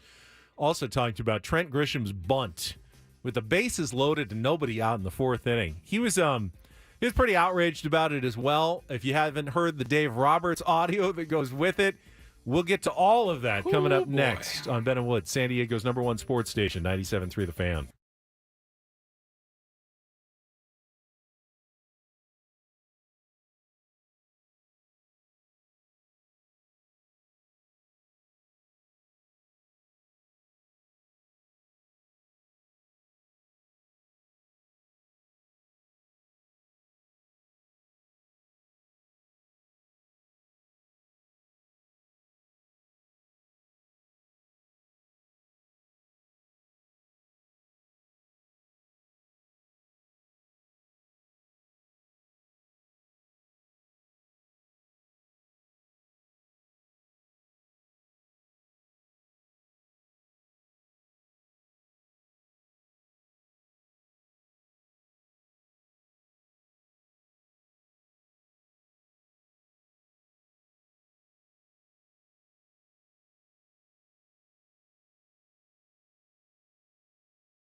All right, final segment with Ben and Paul here on a Wednesday. We'll be back tomorrow at 6 a.m. But, I had a chance to talk to Adam Jones, who is going to sign a one-day contract with the Baltimore Orioles on Friday. And it should be quite the scene. We also had a chance to talk to him about yesterday's Padres game and Trent Grisham bunting with the bases loaded. Played the not happy. Dave Roberts audio. Dave Roberts was happy with Trent Grisham. That's a bad sign if the opposing manager is thanking you after the game. If you missed that, we're going to bring it to you right after this check of traffic on 97.3 The Fan. From the premier Kia of Carlsbad Traffic Center, part of the Premier Auto family, here's Kelly Tannick. Traffic is sponsored by the all-new Premier Cadillac of Carlsbad. Just a couple things wrapping up our morning drive. One of them is this collision on westbound 52, right at the northbound 805 connector. Does not appear to be blocking lanes. Also an accident on the 94 near Otay Lakes Road. That is in the center divide. Brought to you by Premier Cadillac of Carlsbad with brand new 2023 Cadillac XT4s and XT5s in stock now. Stop in or shop online at CadillacCarlsbad.com, a proud member of the Premier Carlsbad family of dealers. I'm Kelly Danick with Ben & Woods, San Diego's #1 sports station, 97.3 The Fan. To our Premier Chevrolet of Carlsbad fan hotline, and we are joined by the five-time All-Star Adam Jones. And so today, Adam, you're kind of co-hosting this segment with Paulie and me since Woodsy's on a plane on his way to Chicago. But good morning to you. Good morning, brothers. How you guys doing? We're good. AJ? We're good. So, margarita, Paloma, Matador, or Mexican Mule? What's your tequila cocktail of choice? Ooh, I'm going with the margarita. Margarita. I think it's simple. Just I didn't the other ones. I didn't know what a sound Matador like was. I guess hurt. it's a margarita with pineapple juice, which actually sounded pretty good because I like pineapple juice, but I need to try one of those for sure. I like Palomas. That's grapefruit juice, but we wanted to talk about what happened in last night's Padres game, and I saw that you just saw the play in question. Padres fall behind 4-0. Freddie Freeman homers on his birthday, 34th birthday. And they're down 4-0, but Lance Lynn has certainly not been sharp the first couple of innings. Padres have had their chances. He's been a little kind of rough outings the last couple of times coming into this one, and the Padres get him on the road. Juan Soto doubles. They load the bases. Nobody out for Trent Grisham, who was hitting, in the sixth hole yesterday? He was, usually hits ninth, but he was hitting sixth yesterday. And Trent squares around and bunts toward third baseman Max Muncy. Bunts it a little too hard, and while the runner comes home from third, Muncy is able to just get the force out of third. He fields the ball right at the base. Just steps on the bag, and it's one out. It's first and second now. You got to run in. But in that situation, Adam, as a big leaguer, just you tell me what you're thinking when you go up to the plate there. Well, you just need to play the clip from Dave Roberts because Dave Roberts is, Trent Grisham, Dave Roberts, similar players, not the home run hitters, guys who put the ball in play and use their legs as their specialties. Bases juiced, what? The last thought in my mind is bunting. Bases juiced? And again, I know Lynn, he's a fastball thrower. I've seen the tweet. He's a 40% fastball thrower. What the hell are you doing? Hey, I'm licking my chops because you know you're going to get a fastball. I watched Manny's second at bat where he threw him fastball in, and then a slider away, and then Manny's what did you do? Just discombobulate a little bit, then threw him another slider, laid off, then try to come back in with a fastball, and he was on it. Because when your pitcher throws a lot of fastballs, you stay on the fastball. Lynn wants to throw 8 innings. He doesn't want to throw 5. He wants to throw 5, he'd sit there and snap curveballs all day. He wants to get through the guys. Bases juiced. It surprised Muncy. And if Dave Roberts is saying something about hitting, because he's not the superstar hitter. He was a catalyst, leadoff guy, set the tone, move the guys over. But if he's saying something about hitting, something wrong. All right, let's play the audio. So Bob Melvin, after the game, tried to downplay, defend Trent a little bit. He said, well, I saw Muncy back, and he was thinking I could lay it down for a single, and then we got to run in, and the bases are still loaded, and just keep the line moving. Bob's not going to throw his guys Bob under is the not bus. going to throw his own guy under the bus, but you rarely see another manager throw unprovoked, essentially, a player from the opposing team under the bus the way Dave Roberts did. Here's what Dave Roberts said after the game about that Trent Grisham bunt. I think in that fourth inning, we had the bases loaded. They had the bases loaded, and Grisham lays down a bunt, and we get a forced play right there, and that got us out of the inning. And for me, that changed the game. Guy hitting in the 6 hole and lays down a bunt and basically did us a favor right there. So for me, that was a big, big changing point because he was hanging, and they had him on the ropes. Now, that's unacceptable. He's not wrong, and I'll commend Dave, his honesty, but he wasn't being pressed by reporters like, hey, can you tell us how that bunt changed the game, Doc? He just on his own just went and threw Trent Grisham completely under the bus. That's pretty aggressive, AJ, for an opposing manager to be talking about another player like that. I don't know if he threw him under the bus. I just think that he stated that this was a big part in the game, and the 6th hole slot was up. That means that's an RBI guy still. The 6th hole slot is up. And then he filled in the blank with, Grisham's hitting 6, who again is usually hitting 9. But he bunted in a situation with the bases loaded. Now, if it's first and second, if it's second and third or something like that, I get it. You just don't see people bunt with the bases drunk. And Grisham, again, I know he's not having the greatest offensive year, but he can hit a fastball. I know damn well that he can hit a fastball. And the guy that throws a lot of them, I think if he can do it all over again, he would be like, man, what am I doing? I would probably, or again, if it worked out, what a great play. But still, the theory behind bases loaded is you get that bunion down and you grip it and rip it. Plus you're down 4. It's not like you're down 1 and, hey, this at least gets us tied. You're down 4. This is your chance to get back into the game with one swing of the bat. And while Trent does, he's got speed and he is a great fielder, he can hit the home run. We saw him hit huge home runs in the playoffs last year. He's got, 15, 16 of them this year. He certainly has the power to tie the game with one swing of the bat. I do disagree. I think that was pretty aggressive by Dave Roberts. First of all, he's not really giving Lance Lynn any credit for getting out of the jam. So he's kind of almost disrespecting his own pitcher and throwing another player from a different team under the bus for making a bad baseball decision. Like, he's just saying, that's not smart baseball. Now, if Trent was hitting 9th like he usually does, is it more excusable knowing, hey, keep the line going and let's get Tatis and Machado, let's get those guys up with the bases loaded. But when you're hitting 6th, then you got 7, 8, 9 guys who, basically are call-ups here in September that aren't expected to do much. To me, that makes it an even worse decision by Trent Grisham when he's doing it out of the 6 hole. I get that last part, and I do agree with this, having him hitting 6 and with the 7, 8, 9 coming up. It's like, hey, these are young guys who have not been in this position before. Like, you get your stakes right now. I do agree with that. But it's I don't think Dave Roberts threw him on the bus too bad. He could have really been like, wow, that's not a bright play. But Dave, if it was like a Don Mattingly who was more of an RBI guy, more of a slugger, then you can go after him. Like, if you were a sinker baller, you can't talk stuff about the flamethrowers. You know what I mean? Like, there's certain things if you're a home run hitter, don't talk about the stolen base guys. Now, if you do both, like Acuna and Tatis and some of these guys, say what you want.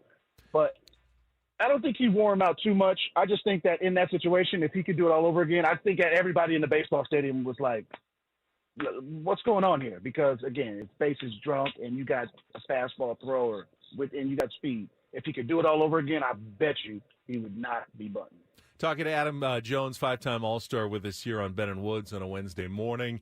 Adam, let me ask you this, because yesterday we were talking about Tom Verducci in Sports Illustrated wrote a piece, saying the Padres are an epic failure, and they are.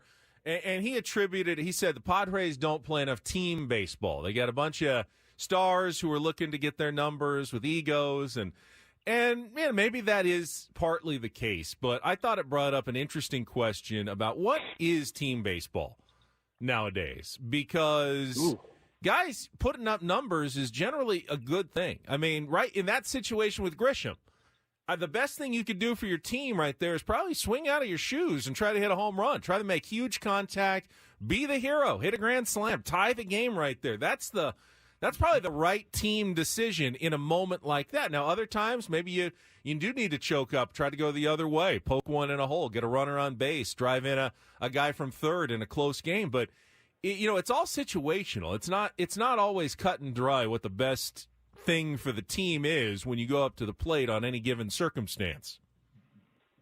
I mean, I start with the beginning. It is a failure for this year for the Padres. Yeah. Obviously, aspirations going into spring training, a hell of a finish to last year. Everybody, myself, and the whole all San Diego, obviously the season ticket sales, the attendance, it all showed that everybody had faith this year in this team. And it didn't happen this year. That's okay. That's okay. This is 2024. Everybody, after the season, get away from the game. I think we talked about it the last few weeks. Huddle up with the superstars. And just like, okay, let's 24. Focus on 24. Not everybody. There's 30 teams going into it. There's only going to be one chance, unfortunately. So, all right, it happens. You know what I mean? It's not the end of the world. Suck it up and figure it out next year. Now, with team baseball, it's just selfless baseball. Now, I always said this. If I played every day, my numbers would be something good. And I see Soto was trying to play 162. Yep. God bless him, because it's 162 is tough. But when you play every day, numbers add up. They're just how they work. And also, when you play selfless baseball, numbers will always be the same too. When you just try and win that game for tonight, it all takes care of itself. And again, trust me, everyone wants to hit the walk-off hit, the big home run, the make the diving catch. Everybody wants to do that. But if you do your part somewhere along the game, it sets up for that play to even be allowed to be a momentum or a situational play. So it's just focusing on you.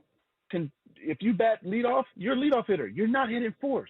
Hit leadoff. I get the dynamics of the game is home run hitting and different. No, go back to the old schools in some ways. Some of these teams have went back to the old school traditional ways of 1 through 9 lineup. We're playing our lineup traditional, speed, athleticism, power, and have some fun. Again, they're playing the Dodgers right now, and that's a great example. The Braves are another great example. I think the Padres are heading that direction. It takes time. You can't just say, here, hey, bunch of superstars, get together and figure it out. That doesn't work as fast as people think. It takes time, and I just think next year could be the year. But this year, it was everybody in that clubhouse will say at this point, if I was playing in that clubhouse, I'd say, yes, I'm disappointed in this year. But we got next year. That's the beauty part about it. Some people expire in contracts. It's going to be a change in scenery for some people, but your core will be returning. So 2024 just is going to be the focal point. I'm glad you brought up Juan Soto because I wanted to ask you about that. Trying to play all 162. What was the most games you played in a single season? You remember? Yeah, 162, sweetie. I played 322 straight. Wow. And it hurt like hell. Wow. Okay, yeah, so center field, too. Center, and Buck never gave me a DH. Juan Soto said Bob has been begging him to take a day off, and Juan doesn't want to do it. He wants to play 162. Did you have to ever fight your manager? You have to fight Buck, I want to be in there, and he wanted to take you out? It was both. Obviously, majority of the time, I'm like, no, I'm playing. And, there's days you wake up, I watch his interviews, I wake up some days just a little sore. But, once you get to the ballpark and you be like, okay, hey, loosening up, because you get that energy, that feel. And you just go out there and play. It's our job. I looked at it as look, you signed me up and you said to be an everyday player. Well, you got a game every day. Well, I'm going to play every day then. So it made my job, it made it easy. And I think it made Buck's job easy that he had me, Markakis, Hardy, Machado, a young Machado that you see in these top games since 2015. That's not just by, no, that's by design. We post. You came up through the Orioles system under Markakis, myself, you were posting. I don't care what you say. If you are obviously the caliber of a player that Machado is. So it takes a lot out of you. It's a fantastic feat. But it says a lot to what he's doing to himself to be able to do that. Taking days off from batting practice, not doing this, not taking extra shaggy, maybe just doing some defensive stuff on a day, maybe just doing offensive stuff, maybe just doing nothing.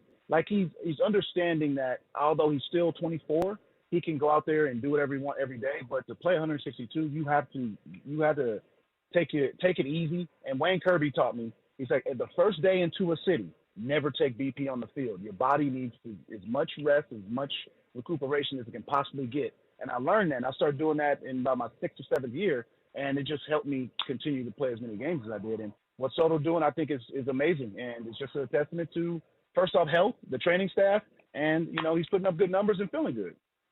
Talking to our man Adam Jones this morning on Ben and Woods. AJ, I'm thinking back probably a year and a half ago on this show. We had you on, and we were still kind of getting to know you a little bit. And I remember one of us asked you at one point, are you even retired from baseball, like officially? You were home from Japan, but we never really saw an announcement, and that's changing this weekend. You are in Baltimore. You're going to retire officially as a Baltimore Oriole, signing, I assume, a one-day contract and doing that whole bit in Baltimore. What are your emotions like as this day approaches now? It's Friday night, right?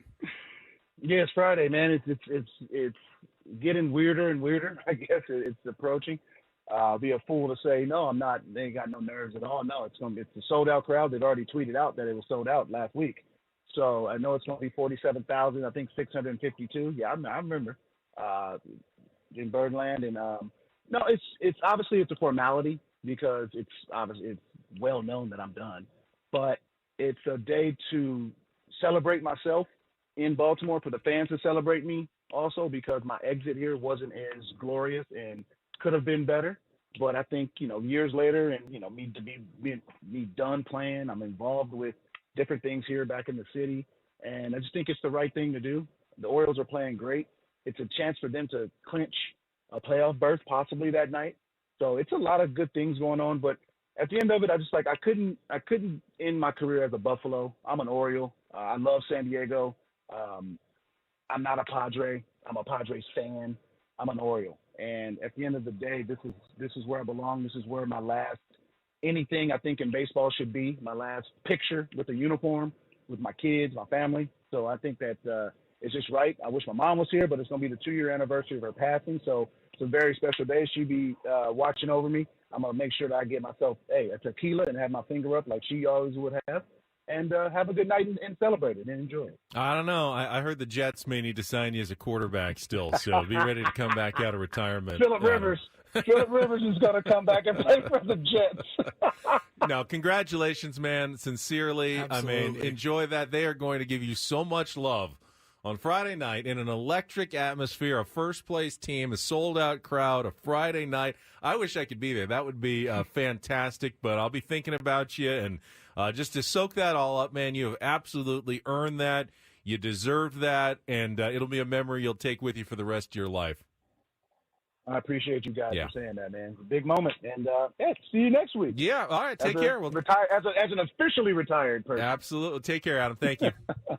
All right. There he is, Adam Jones on our Premier Chevrolet of Carlsbad fan hotline. Save money the right way with Premier Chevrolet of Carlsbad. Visit them today in the Carlsbad Auto Mall Chevrolet Fine New Roads. Blake Snell making that Cy Young push tonight against the Dodgers at 7:10. Paulie and I will be back at 6 a.m. tomorrow. See how Bump Day goes. That's it for us, though. Thank you all for making it a fun morning, even without Woodsy. We will talk to you tomorrow morning. For Paulie, I'm Ben. Coach and Braden coming up next here on San Diego's #1 sports station, 97.3 The Fan.